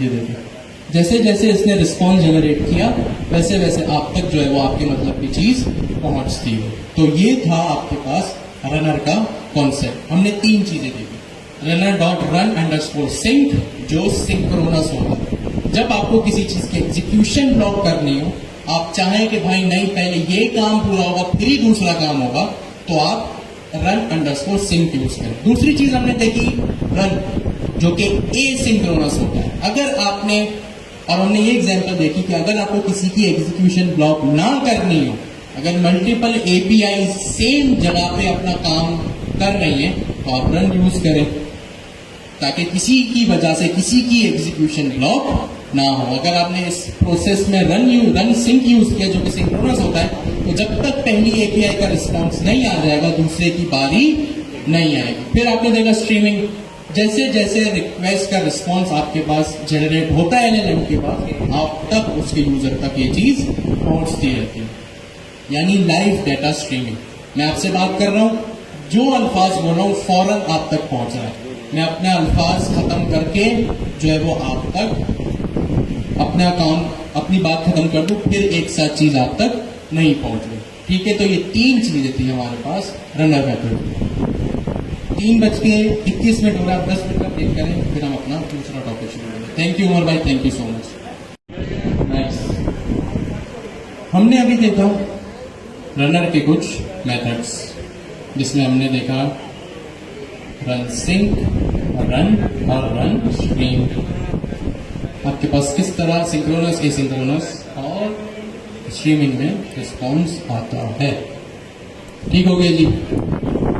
now moving on to our next topic. अच्छा, इसको मैं एक फाइल में रखता हूं और इसके लिए मैं दूसरी फाइल क्रिएट कर लेता हूं, मेन अंडरस्कोर हैंडऑफ्स। अब यार ये पंखे को पुश कर दो, हाथ लगाओ, Let me remove this ये streaming वीडियो को हिला रहा है and only पूरा work था, with मामूली था। ठीक हो गया जी। ये तो ऊपर से कर ले, ऊपर से कर ले। एजेंट बनाया, रिस्पॉन्स की जरूरत नहीं है। ओके, अच्छा जी। तो now we are moving on to our next topic, that is hand offs. ठीक है, क्या टॉपिक है, उस नाम क्या टॉपिक का, हैंड ऑफ्स। आप ओपन एजेंट्स की डॉक्यूमेंटेशन में आए, ठीक है, और आपको डॉक्यूमेंटेशन वाले सेक्शन में एक चीज मिलेगी, हैंड ऑफ्स। ठीक हो गया जी। जिस तरह आपने टूल कॉलिंग पढ़ा, इतना ही इंटरेस्टिंग और काम का टॉपिक है आपके पास hand offs. Why hand offs, what is hand offs, ये पढ़ाने के लिए हमारे पास आप ही की तरह एक स्टूडेंट जो कि आपकी टीचर भी बन गई है, मिस निम्रा हमारे साथ। तो ओवर टू मिस निम्रा नाज। अस्सलाम वालेकुम एवरीवन। थोड़ा सा लाउड हो जाए, थैंक यू। एक डिस्क्लेमर, मिस निम्रा मैथ्स की टीचर है, तो ये आपसे बात करे ना करे कि डांटेंगी जरूर, तो प्लीज हमारे साथ मैथ्स की टीचर है। और कुछ भी हो जाए, मैथ्स के टीचर मैथ्स का ही टीचर होता है, वो पढ़ा के छोड़ दो। तो आप लोग रेडी हैं पढ़ने के लिए?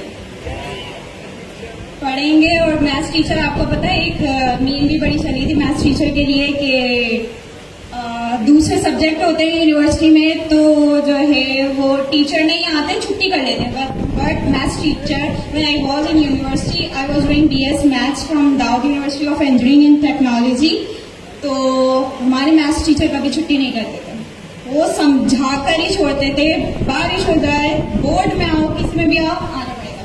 फिर थोड़ा सा मैं अपने आप को इंट्रोड्यूस करवा लेती हूँ. मेरा नाम निम्रा नाज है और मैं यहाँ सर अली जवाद ने मुझे अपॉर्चुनिटी दी कि आप जो है एक टॉपिक है और उसको डिलीवर करें.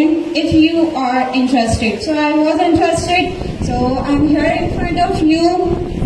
मेरा इसका टॉपिक क्या है, वो है हैंड्स ऑफ. ठीक है, हैंड्स ऑफ क्या मुझे कोई बता, मतलब ऐसे वोकैबुलरी के उस पर कोई मुझे बता सकता है हैंड ऑफ का मतलब क्या हो सकता है? Hand means exactly hand of, hand of. Okay, तो उन्होंने सही कहा, वो लास्ट में थे कि उन्होंने ऊपर हाथ कर दिया कि भाई ये काम मुझसे नहीं हो रहा, ये संभाल लो तुम.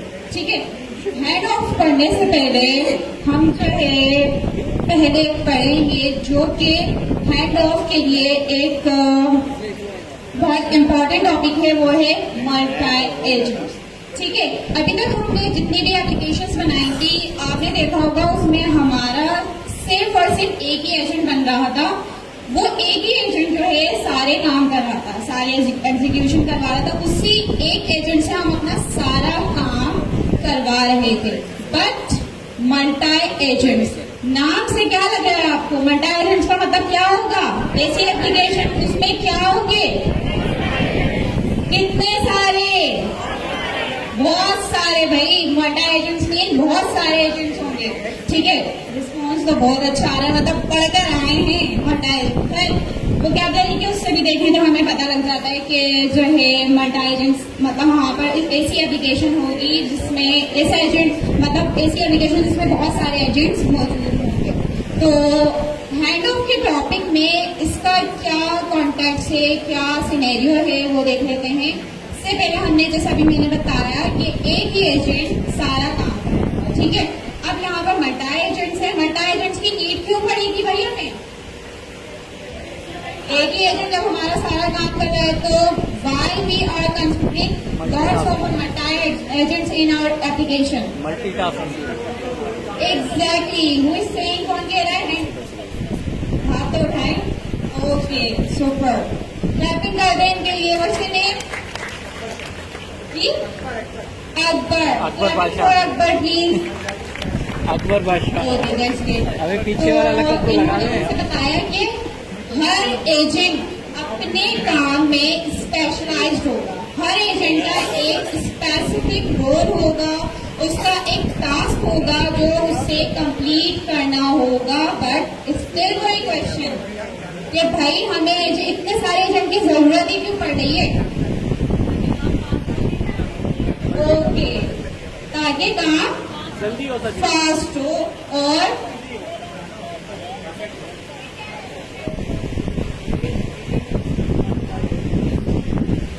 ओके. Raise your hand. जो बताना चाहता है प्लीज. कोई बताना चाहता है? Yes please. मैं नहीं बताऊंगा. जी, मैं नहीं बताऊंगा. काम टू द पॉइंट हो. Okay, anyone else? और कोई? Minimum time required. Okay, great. और यस प्लीज. एफिशिएंटली, हाँ, मतलब तीनों के सारे अगर हम देखें तीनों ने जो बात कही है उसकी समराइज ये है. Yes please, at the back. जी आप. जी जी.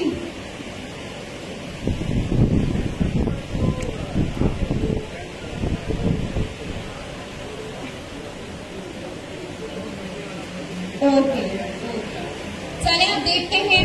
सबसे पहले अपने सबके लिए क्लैपिंग करने, मतलब इतना अच्छा पार्टिसिपेट कर रहे हैं आप लोग, जबरदस्त. क्लैपिंग मैं खुद करती हूँ आप लोगों के लिए क्लैपिंग. अच्छा जी, तो अभी मिस निम्रा ने हमें हैंड ऑफ का टॉपिक है इनके पास. हैंड ऑफ से पहले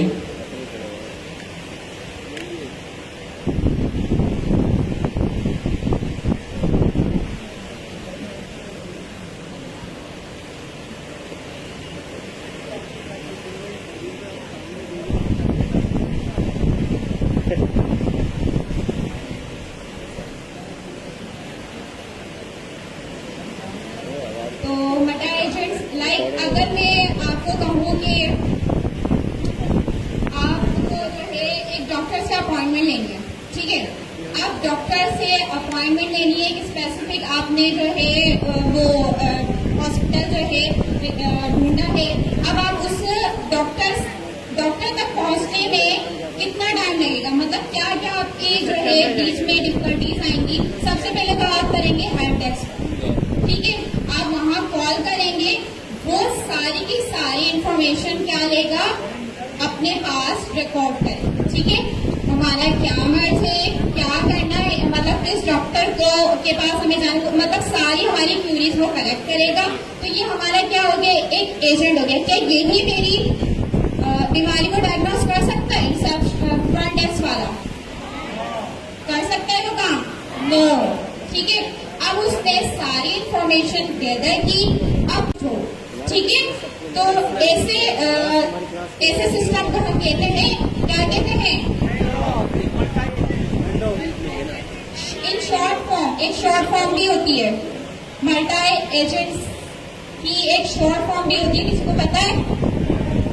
MAS, this is MAS, that's mean multi-agent system, ठीक है, ओके। ओके जी, तो अभी आपने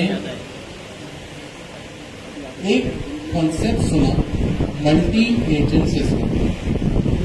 मल्टी का मतलब एक से ज्यादा, सुनना भाई। अभी आपने कॉन्सेप्ट सुना मल्टी एजेंट सिस्टम का, और मल्टी का मतलब होता है एक से ज्यादा।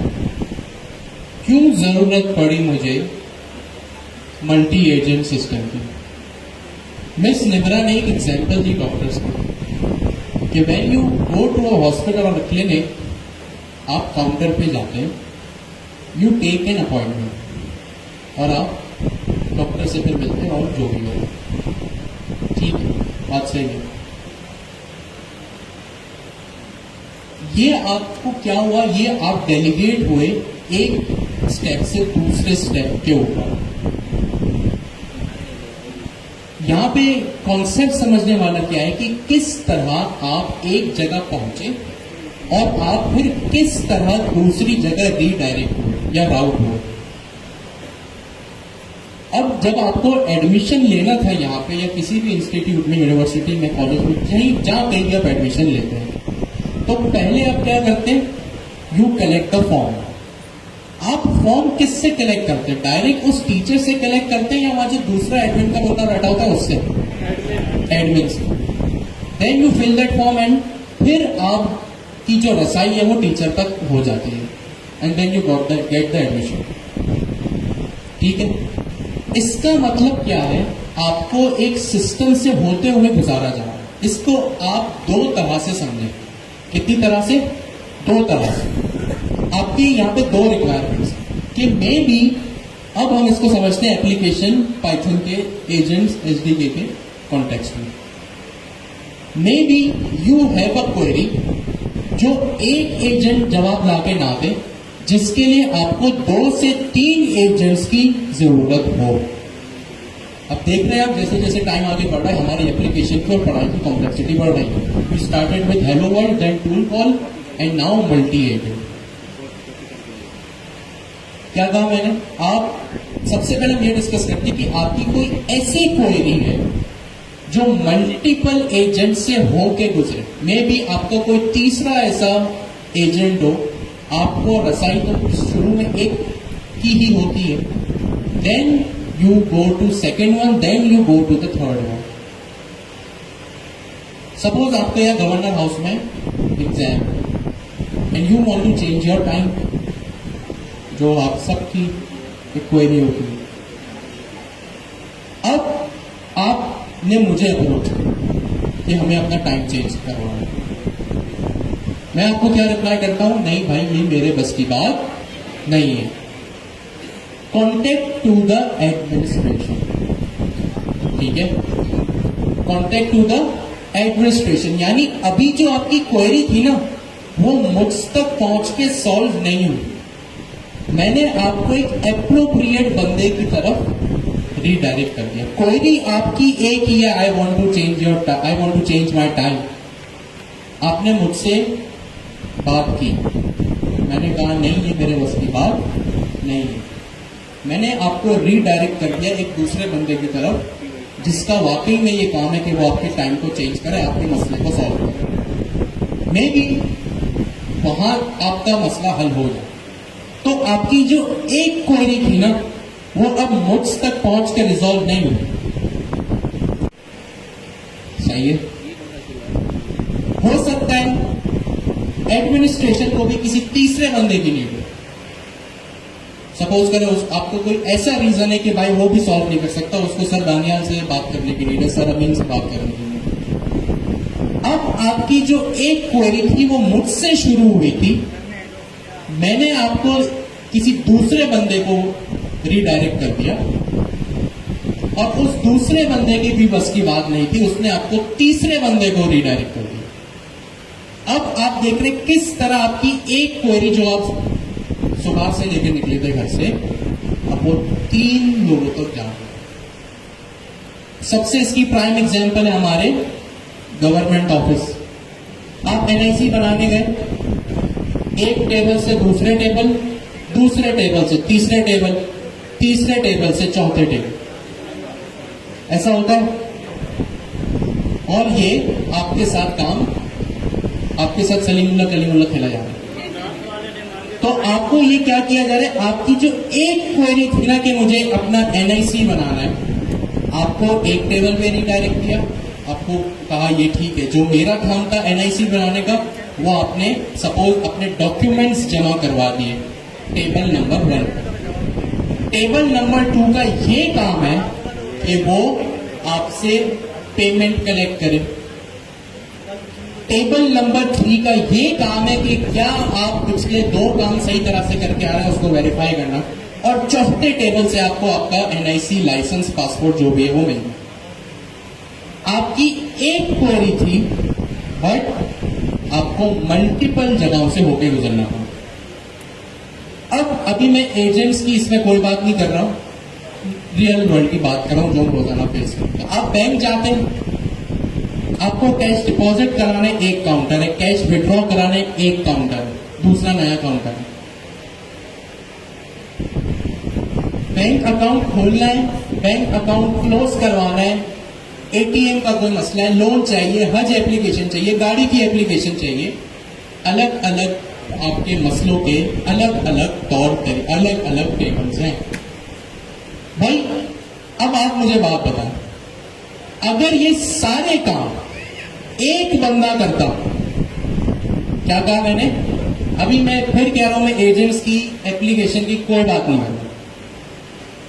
भाई अगर आप बैंक में कैशियर हैं तो आपका काम है कैश वगैरह छोड़ना, बैंक अकाउंट खुलवाना दूसरे बंदे के पास। यूजर को चाहे डिजिटल करेंसी हो, चाहे कोई रियल वर्ल्ड अफेयर्स हो, पॉलिटिकल अफेयर्स हो, स्पोर्ट्स हो, सही है, आगे सारे काम में मल्टीपल काम अपने एक एप्लीकेशन में करवा सकता हूं, सही है।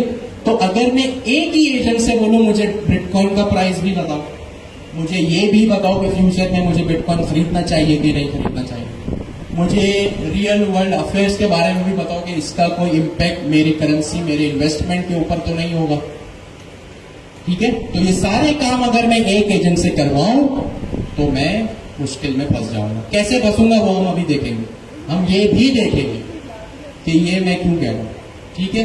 अब आपने वेदर एजेंट बनाया, आपने वेदर में क्या क्वेश्चन रिटर्न कराई, बोला भाई 40 डिग्री है, 20 डिग्री 25 डिग्री है, खत्म।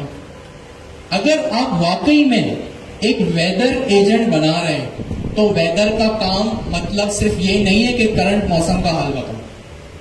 भाई सपोज अगर आज बहुत बारिश हो रही है या आज बहुत धूप है, तो क्या हम ये काम अपनी एप्लीकेशन में नहीं कर सकते कि अगर आज ह्यूमिडिटी बहुत है, गर्मी बहुत है, तो खाने पीने में क्या एहतियात करना है। भाई डिहाइड्रेशन हो सकता है, नहीं हो सकता, तो उसके लिए इनटेक वाटर की होनी चाहिए या नहीं होनी चाहिए, खाने में क्या होना चाहिए। अगर 40 डिग्री 50 डिग्री है तो अगर मैं बाहर का स्ट्रीट जंक फूड खा रहा हूं तो क्या होना चाहिए। अगर सर्दी है तो मुझे खाने पीने में क्या ध्यान रखना चाहिए, ठीक है। ये सारी चीजें एक वेदर एजेंट में हो सकती है। अगर मेरा एक ईमेल एजेंट है, email agent is not just like कि दूसरे का ईमेल रीड कर लो जीमेल की एपीआई लगा के या जीमेल की एपीआई लगा के ईमेल भेज दो। ईमेल एजेंट का मतलब यह भी हो सकता है कि एक एजेंट ने ईमेल रिसीव किया, दूसरे ने उस ईमेल की समरी बनाई, तीसरे ने उसका रिजल्ट निकाला कि भाई इस ईमेल को रिप्लाई की जरूरत है या नहीं। किसी ने अगर आपको प्रमोशनल ईमेल किया कि भाई अगर मेरे प्रोडक्ट पे 50% डिस्काउंट है, you never reply to that email. लेकिन अगर आपके मैनेजर का ईमेल आया है या आपको जॉब इंटरव्यू का ईमेल आया है, तो हर अर्जेंट काम छोड़ के हाईएस्ट प्रायोरिटी पे आपको उस ईमेल का रिप्लाई करना है। तो इसीलिए हम मल्टी एजेंट सिस्टम को इंट्रोड्यूस करते हैं कि एक एजेंट एक ही काम करे। भाई मशीन है, ईमेल पढ़ भी लेगा, समराइज भी कर लेगा, रिप्लाई भी कर देगा, बता भी देगा, बट कहीं ना कहीं एक ऐसी कॉम्प्लेक्सिटी 110% आएगी जिससे आपका एजेंट और एज अ एआई इंजीनियर आप फंसोगे ही फंसोगे। मल्टी एजेंट क्यों जरूरी है, जल्दी से अपने बराबर वाले डिस्कस करें, then we will move forward. आना पड़ेगा तो आएगा ना।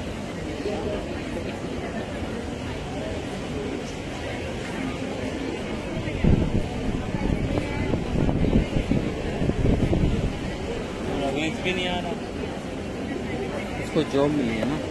जॉब तो अभी हमने क्या देखा, मल्टी एजेंट सिस्टम, जो कि मैंने कहा आपस में डिस्कस करें, लेकिन पता नहीं क्यों आप लोग डिस्कस करने के अलावा हर चीज कर रहे हो। अच्छा ये नाउ मिस आप कोड करें, और सबसे पहले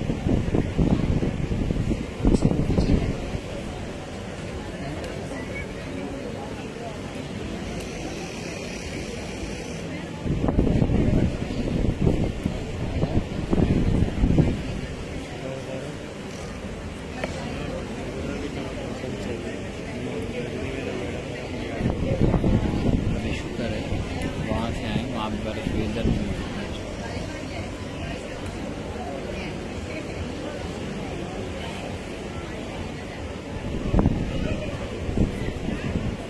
तो अभी सर ने हमें जैसे समझाया डीपली कि डाटा एजेंट्स क्या होते हैं, क्यों जरूरी होते हैं, क्यों एक ही एजेंट हमारा काम नहीं कर सकता। होपफुली कि आप लोगों को ये बहुत अच्छे से समझ में आया होगा। अब हम डिफरेंट एजेंट्स, मल्टी एजेंट्स बनाने वाले हैं, ठीक है। हम सबसे पहले इंट्रोड्यूस करवाएंगे पिज्जा रेस्टोरेंट, ठीक है। किस किस को पिज्जा पसंद है? आई थिंक बॉयज की प्रायोरिटी नहीं होती है पिज्जा, गर्ल्स की ज्यादा होती है। किस किस को पसंद है? जो एक में ज्यादा होंगे आई थिंक उनको भी नहीं पसंद होगा, मतलब मुझे ऐसा लगता है। ओके, गर्ल्स को ज्यादा पसंद होता है मुझे लगता है। फिर अभी हम जाने वाले हैं पिज्जा रेस्टोरेंट, और वहाँ हम कुछ प्रायोरिटीज रखेंगे कि आपसे भी पूछ लेंगे कि किसको किस टाइप का या कौन सा जो है पिज्जा पसंद होता है। Let me introduce first agent, ठीक है। जब आप एक पिज्जा रेस्टोरेंट में जाते हैं तो आपके पास सबसे पहले क्या कौन सा एजेंट काम करेगा, ठीक है।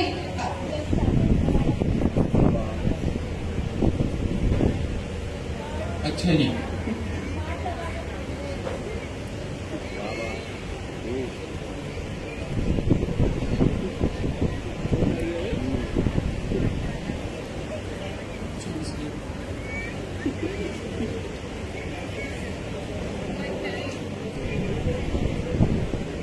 अच्छा जी, अब हम क्या कर रहे हैं, we are starting to build a small, बिल्कुल छोटा सा एक एमवीपी से भी बहुत छोटा पिज्जा मैनेजमेंट सिस्टम या रेस्टोरेंट मैनेजमेंट सिस्टम। होता क्या है, जब भी आप किसी रेस्टोरेंट में जाते हैं आपको वेलकम किया जाता है, सही है। आपको क्या किया जाता है? वेलकम किया जाता है। तो सबसे पहले मैंने यहाँ पे क्या किया, एक अदर वेलकम एजेंट, मैंने नहीं, मिस निम्रा ने एक अदर वेलकम एजेंट बना लिया। इन्होंने इसका नाम वेलकम एजेंट रखा और इसके कुछ इंस्ट्रक्शंस डिफाइन किए, ठीक है। इन्होंने चूज किया कि ये मल्टी लाइन स्ट्रिंग काम करेंगी, यहाँ इंस्ट्रक्शंस देंगे।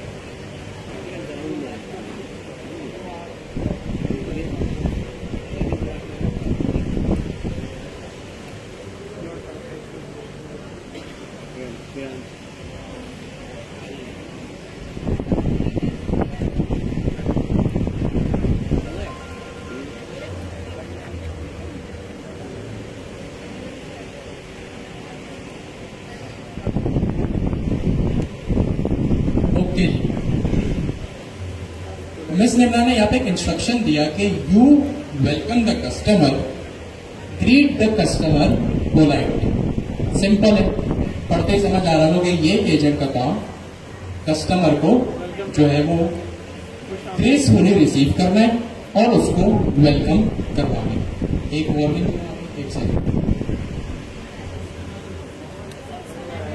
इसका नाम रखते हैं वेलकम। ओके जी, एक एजेंट वाला जिसका नाम वेलकम एजेंट रखा, और एजेंट में कुछ भी नहीं है, सिर्फ एक नेम है और इंस्ट्रक्शन है कि भाई आप एक वेलकम एजेंट हो जो ग्रेसफुली यूजर को रिसीव करे। मिस प्लीज इस कोड को रन करें, एग्जीक्यूट करें इस टर्मिनल में। इसको CLS कर जी यही ठीक है, कंट्रोल प्लस करके इसको थोड़ा जूम करें।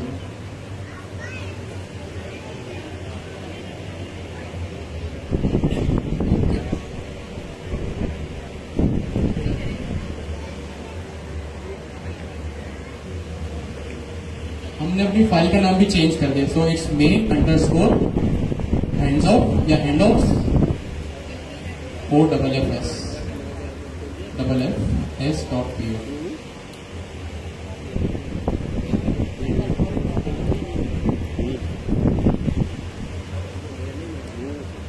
एक second,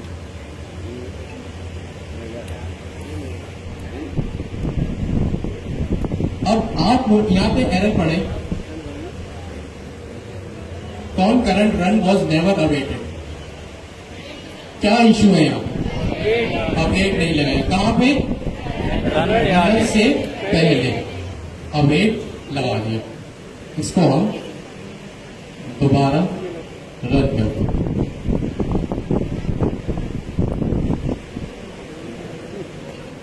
await engine run that all tools current engine contacts.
मेरा कोड, मिस निम्रा ने जो कोड लिखा था दैट वाज ऑल राइट, उसमें कोई इशू नहीं था, केसिंग भी ठीक था, सब ठीक था। इशू ये था कि मे भी जो मिस निम्रा ने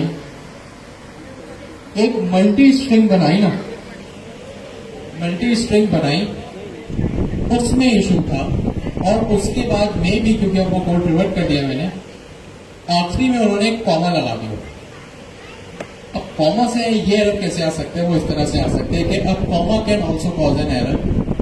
वो ये कि जब आप कॉमा लगा के आखिरी में, इस क्लास में ये पाइथन का कॉन्सेप्ट है, वो उसको क्या करता है, एज अ टपल ट्रीट करता है। अब जब वो उसको टपल ट्रीट कर रहा था ना, तो उसको उसकी एप्रोप्रिएट डाटा टाइप मिल ही नहीं रही थी। तो यहाँ पे ये इशू था, जिसको डीबग शुक्र है थोड़ी देर में कर दिया।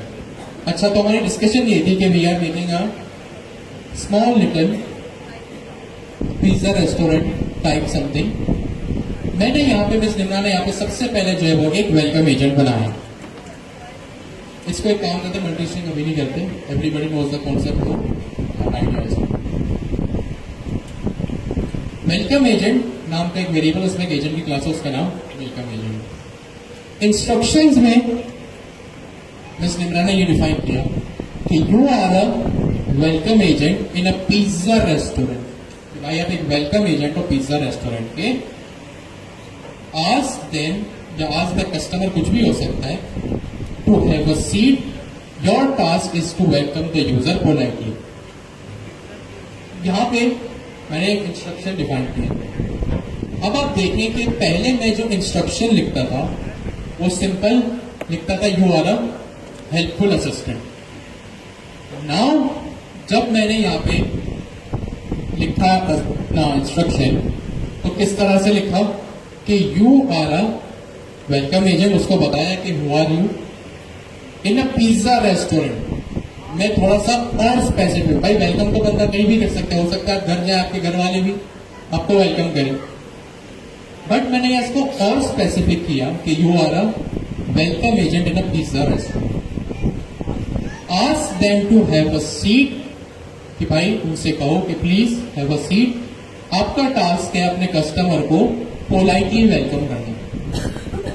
ये प्रॉम्प्ट मैंने यूजर को काफी रिफाइन, अपने एजेंट को काफी रिफाइन करके लिखा। मतलब मैंने उसको बताया कि उसका टास्क क्या है, ठीक है। आपका जो यहाँ पे इंस्ट्रक्शंस का पैरामीटर हो सकता है ना, कि मे बी मल्टी लाइन्स का हो, चाहे वो 10 हो 20 हो। आपको अपने एजेंट को स्पेसिफिक करके भी चीजें बतानी होती ताकि वो कंफ्यूज ना हो। यही रीजन है कि आपकी प्रॉम्प्ट इंजीनियरिंग स्ट्रांग होनी चाहिए, नंबर 1। नंबर 2, जब आपका एक और यही रीजन है कि जो मैंने कहा था ना कि एक एजेंट एक ही काम करेगा, तो सारा जो इसका रीजन है वो तो यहां पे आता है इंस्ट्रक्शन। जो मैंने कहा था कि मैं थोड़ी देर में बताऊंगा कि एजेंट क्यों कंफ्यूज हो जाएगा, मशीन एप्लीकेशन क्यों कंफ्यूज होती है, तो ये इसका रीजन। अभी वेलकम एजेंट का क्या काम है कि वो वेलकम करे, सिंपल इंस्ट्रक्शन है, इसको पता चल गया। मैं पहले इस कोड को रन करूं।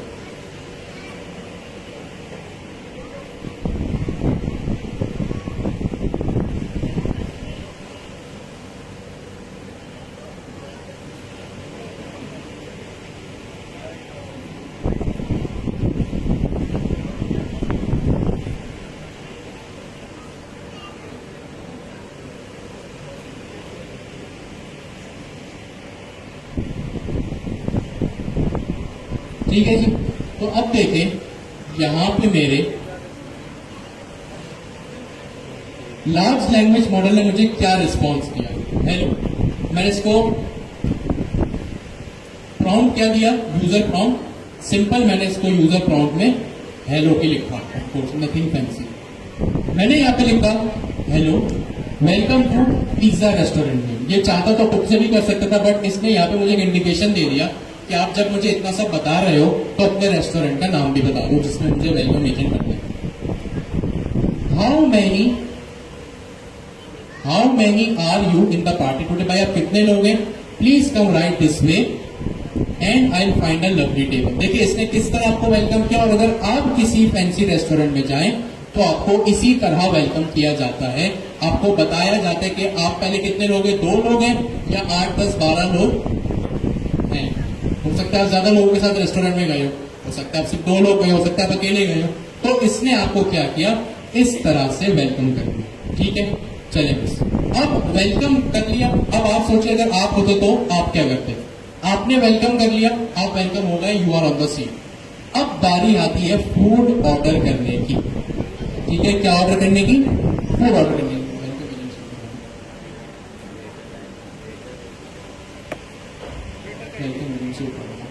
अब हम एक काम करते हैं, वेलकम एजेंट हमने बना लिया जिसने हमको रिसीव कर लिया। दूसरी चीज अब हम बनाते हैं एक वेटर एजेंट। क्या बनाते हैं, एक वेटर एजेंट, जो कि ऑफ कोर्स हमें मेन्यूज लाके प्रोवाइड करेगा।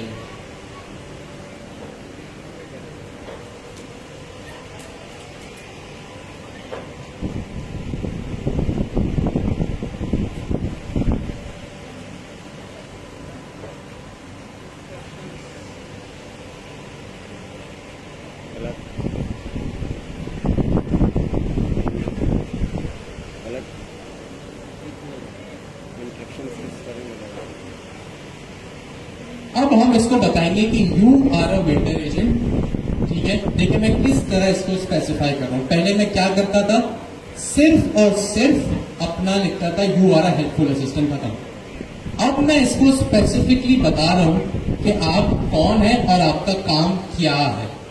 ठीक है, जो हम इतनी क्लासेस से डिस्कशन कर रहे हैं ना, कि आपको आपके प्रॉम्प्ट बड़े रिफाइन करके लिखने पड़ते हैं, स्ट्रॉन्ग प्रॉम्प्ट्स आपको पास करने पड़ते हैं। तो देखिए अब मैं क्या करूँ, you are a waiter agent.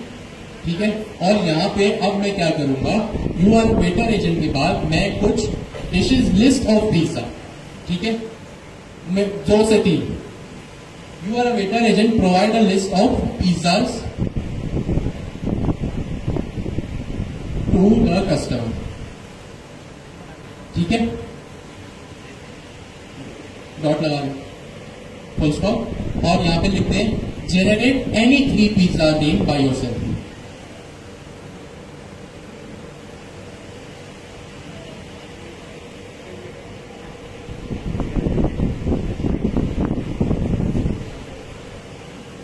ठीक है जी, यहां पे 2 एजेंट्स बने। अभी तक हम क्या करते थे, सिर्फ और सिर्फ एक एजेंट बनाते थे, चाहे वो ट्रांसलेटर एजेंट हो, क्रिप्टो एजेंट और शॉपिंग एजेंट हो। हमने आज तक सिर्फ एक ही एजेंट बनाया था।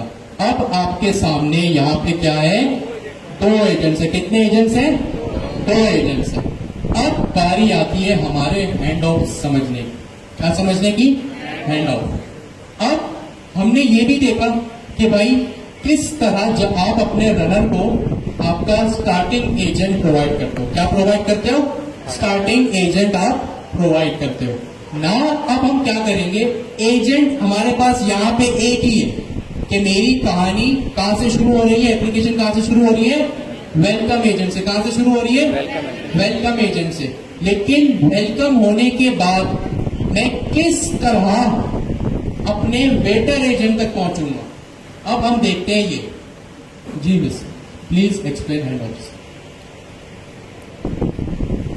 अभी हमने देखा कि when we enter in our restaurant, जब हम एक रेस्टोरेंट गए तो हमें वहाँ वेलकम किया गया। ठीक है, हमने एक एजेंट बनाया जो हमें सिर्फ और सिर्फ क्या कर रहा है, वेलकम कर रहा है। ठीक है, उसको हमने कैसे स्पेसिफाई किया, जैसे कि अभी हमने मल्टाई एजेंट्स में पढ़ा था कि हर एजेंट अपने जो किरदार होगा उसमें मतलब माहिर होगा। ठीक है, जो उसको इंस्ट्रक्शन दी जाएगी कि आपने ये काम करना है तो वो उसी चीज में स्पेशलाइज्ड होगा। ठीक है, अब मैंने ये तो कर दिया कि यहाँ पर जो है मैंने बनाया है एक वेलकम एजेंट, और उसमें मैंने लिखा था कि आप जो है एक पिज्जा रेस्टोरेंट है। ठीक है, एक पिज्जा रेस्टोरेंट एजेंट है।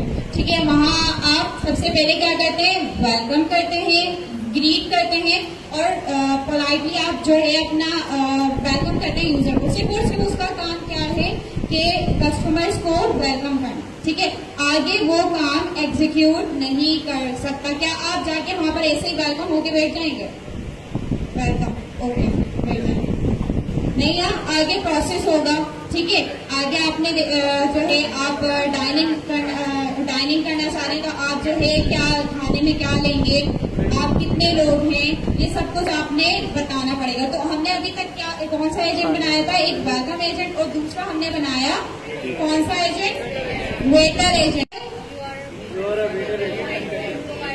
यस, आप एक पिज्जा रेस्टोरेंट में गए हैं तो आप पिज्जा ही खाएंगे ना, वहाँ आप शवरमा तो नहीं लेके बैठेंगे, लेकिन तो आप जो है हर एजेंट को आपने उसका रोल स्पेसिफाइड करवाना होता है। वो हर एजेंट अपना काम मतलब जो उसको काम दिया गया है वो सिर्फ वो उसी की ही इंस्ट्रक्शंस दे, ठीक है। जैसे यहाँ पर वेटर एजेंट को मैंने क्या किया, वो क्या करेगा, एक लिस्ट प्रोवाइड करेगा पिज्जा की, ठीक है, वो खुद से जनरेट करेगा। अब यहाँ पर हैंड्स ऑफ का मेथड, हैंड्स ऑफ का जो है कॉन्सेप्ट कैसे आया, ठीक है। अब एक एजेंट से दूसरे एजेंट को जब टास्क जो है ट्रांसफर किया जाए, मतलब एक एजेंट अपने पास इंफॉर्मेशन गैदर कर रहा है, सारी इंफॉर्मेशन ले रहा है और अपना जो है जैसे लाइक उन्होंने पीछे बताया था कि हैंड्स ऑफ का एक वोकैबुलरी में मैं आपको मतलब बता रही हूँ, हाथ हटा दें कि भाई ये मुझसे काम नहीं हो रहा, अब तुम ये ले लो, ये तुम आगे प्रोसेस करवाओ। अगर तुमसे होता है तो तुम एग्जीक्यूट करवा लो, तो तुमसे नहीं होता है तो आगे दूसरे एजेंट को ये काम दे दो, ठीक है। अब हैंड्स ऑफ में एक वेलकम एजेंट किस तरह से हैंड ऑफ करेगा वेटर एजेंट। यहाँ देखिए जो मैंने बनाया इंस्ट्रक्शन वेलकम एजेंट में, इंस्ट्रक्शंस के बाद हमने जस्ट एक लाइन ऐड करनी है।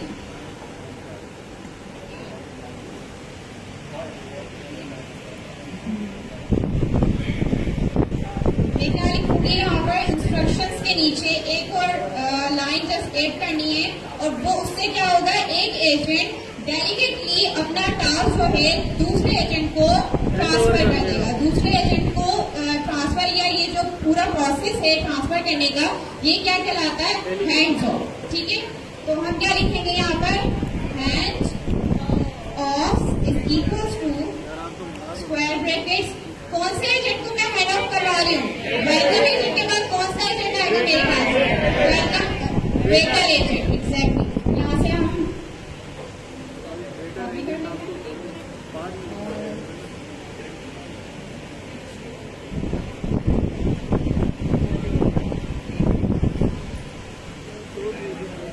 अच्छा, हेड ऑफ की डेटा टाइप क्या है, ये कौन सा है? स्क्वायर ब्रैकेट सारे, क्या मल्टीपल एजेंट्स को हम पास कर सकते हैं इसमें? Yes.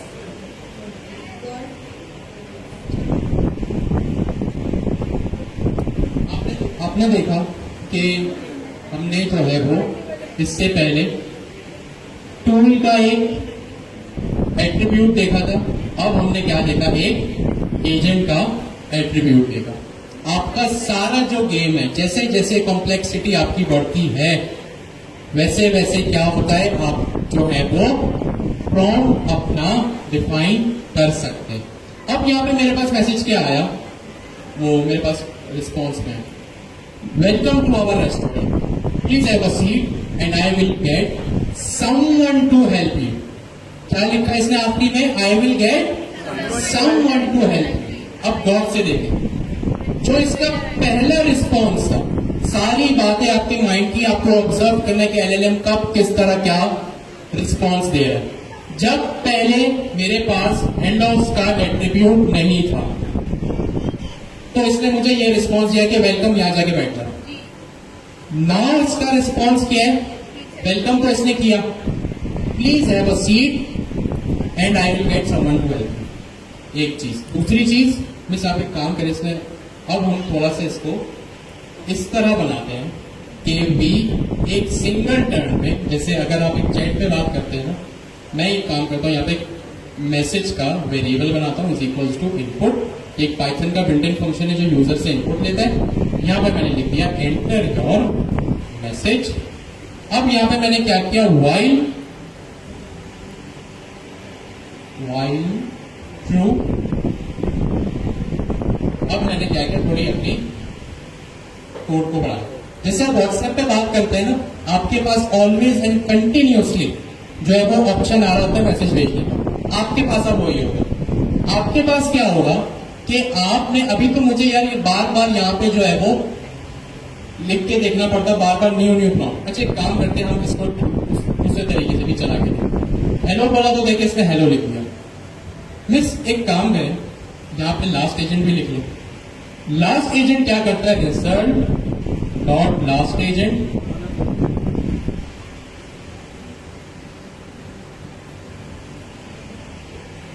Dot name. ये लास्ट एजेंट मेरे पास एक प्रॉपर्टी होती है रिजल्ट में, जो कि जिस एजेंट से मुझे रिस्पॉन्स आता है ना उसका नाम भी बताता है। अब आपने हेलो लिखा, सबको पता है यहाँ पे वेलकम एजेंट की तरफ से मेरे पास रिप्लाई आया है। अब मैं से काम करें यहाँ पे, अभी हम वो वाली चीज को स्किप करते हैं, मैंने रिवर्ट कर दिया अपना रिजल्ट। आप यहाँ पे लिखें how what kind of pizza do you, कोई भी उससे मेन्यू मंगवा लें किसी भी तरह से। आप अपना कोई प्रॉम्प्ट लिखना चाहेंगे, ब्रिंग मेन्यू प्लीज, ऐसा कुछ।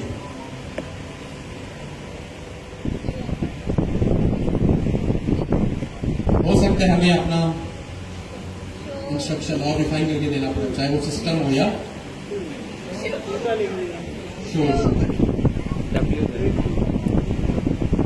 Show me the menu list.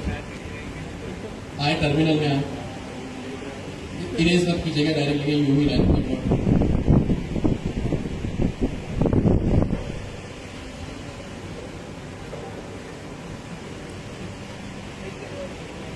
अब हमें दो चीजें एक साथ ध्यान में रखनी है, एक हमारा प्रॉम्प्ट, दूसरा हमारा हैंड ऑफ का कॉन्सेप्ट। यहाँ पे रिस्पॉन्स मुझे किस तरफ से आया, वेलकम एजेंट से, कि भाई मैं तो वेलकम एजेंट हूं, मैं तो आपको लिस्ट कोई नहीं कर सकता। इसका मतलब क्या है, इसका मतलब कॉन्सेप्चुअली आप ये समझे, इसका मतलब ये है कि मैंने यहाँ पे हैंड ऑफ का जो कोड है ना, हैंड ऑफ का जो मेरा कोड है ये सही है, मेरा जो यहाँ प्रॉम्प्ट है ना ये वीक, ये क्या है वीक। मतलब मैं अपने प्रॉम्प्ट में, आपने एक चीज अभी देखी कि मैं अपने प्रॉम्प्ट को किस तरह स्पेसिफाई कर रहा हूं। दूसरी चीज, अगर मेरा कोई टूल होता है, जो हमने लास्ट कुछ क्लासेस में देखा, अगर इसके बावजूद मेरा कोई हैंडआउट भी होता है, मैं वो चीज भी अपने सिस्टम प्रॉम्प्ट में यानी अपने पर्सोना में बता सकता हूं। ठीक है, मैंने लिखा you are a welcome agent, ask them to have a seat, then hand off the customer to the waiter agent. देखते हैं अब क्या होता है, सारा काम, सारा रिजल्ट, सारा बिहेवियर हमें कोड को चला कर ही पता चलेगा। ठीक है, मैंने यहाँ पे वेटर एजेंट लिखा हुआ है, वेटर एजेंट मेरा यहाँ पर बना हुआ है, प्रोवाइड लिस्ट ऑफ यूजर्स। चला के देखते हैं क्या होगा, प्लीज देखते हैं हैंड्स ऑफ होता है। अगर नहीं हो रहा तो मीन्स प्रॉम्प्ट हमारा अभी भी वीक है। अब इसीलिए कहा गया फिर वही बात कि एक एजेंट एक ही काम करेगा। ठीक है, अब इसका आखिरी वाला रिस्पॉन्स, आखिरी सेंटेंस पढ़े, please have a seat, please have a seat, I will transfer you to waiter agent. क्या लिखा है इसने, please have a seat and I will transfer you to waiter agent who can help you with the menu and take your order. अब behaviour ही observe करें। अब इसने क्या किया, ऑफ कोर्स मेरी एक CLI एप्लीकेशन है, तो इसके रिस्पॉन्स के बाद टर्न एंड हो जाएगी और ये रिस्पॉन्स इस तरह से एंड हो जाएगा। ठीक है, दूसरी चीज, ये किस तरह से इसने अब मुझे रिस्पॉन्स दिया, मुझे अपना प्रॉम्प्ट, अभी सारा फोकस प्रॉम्प्ट पे रखे, हैंड्स ऑफ पे हमें दो चीजें एक साथ समझनी।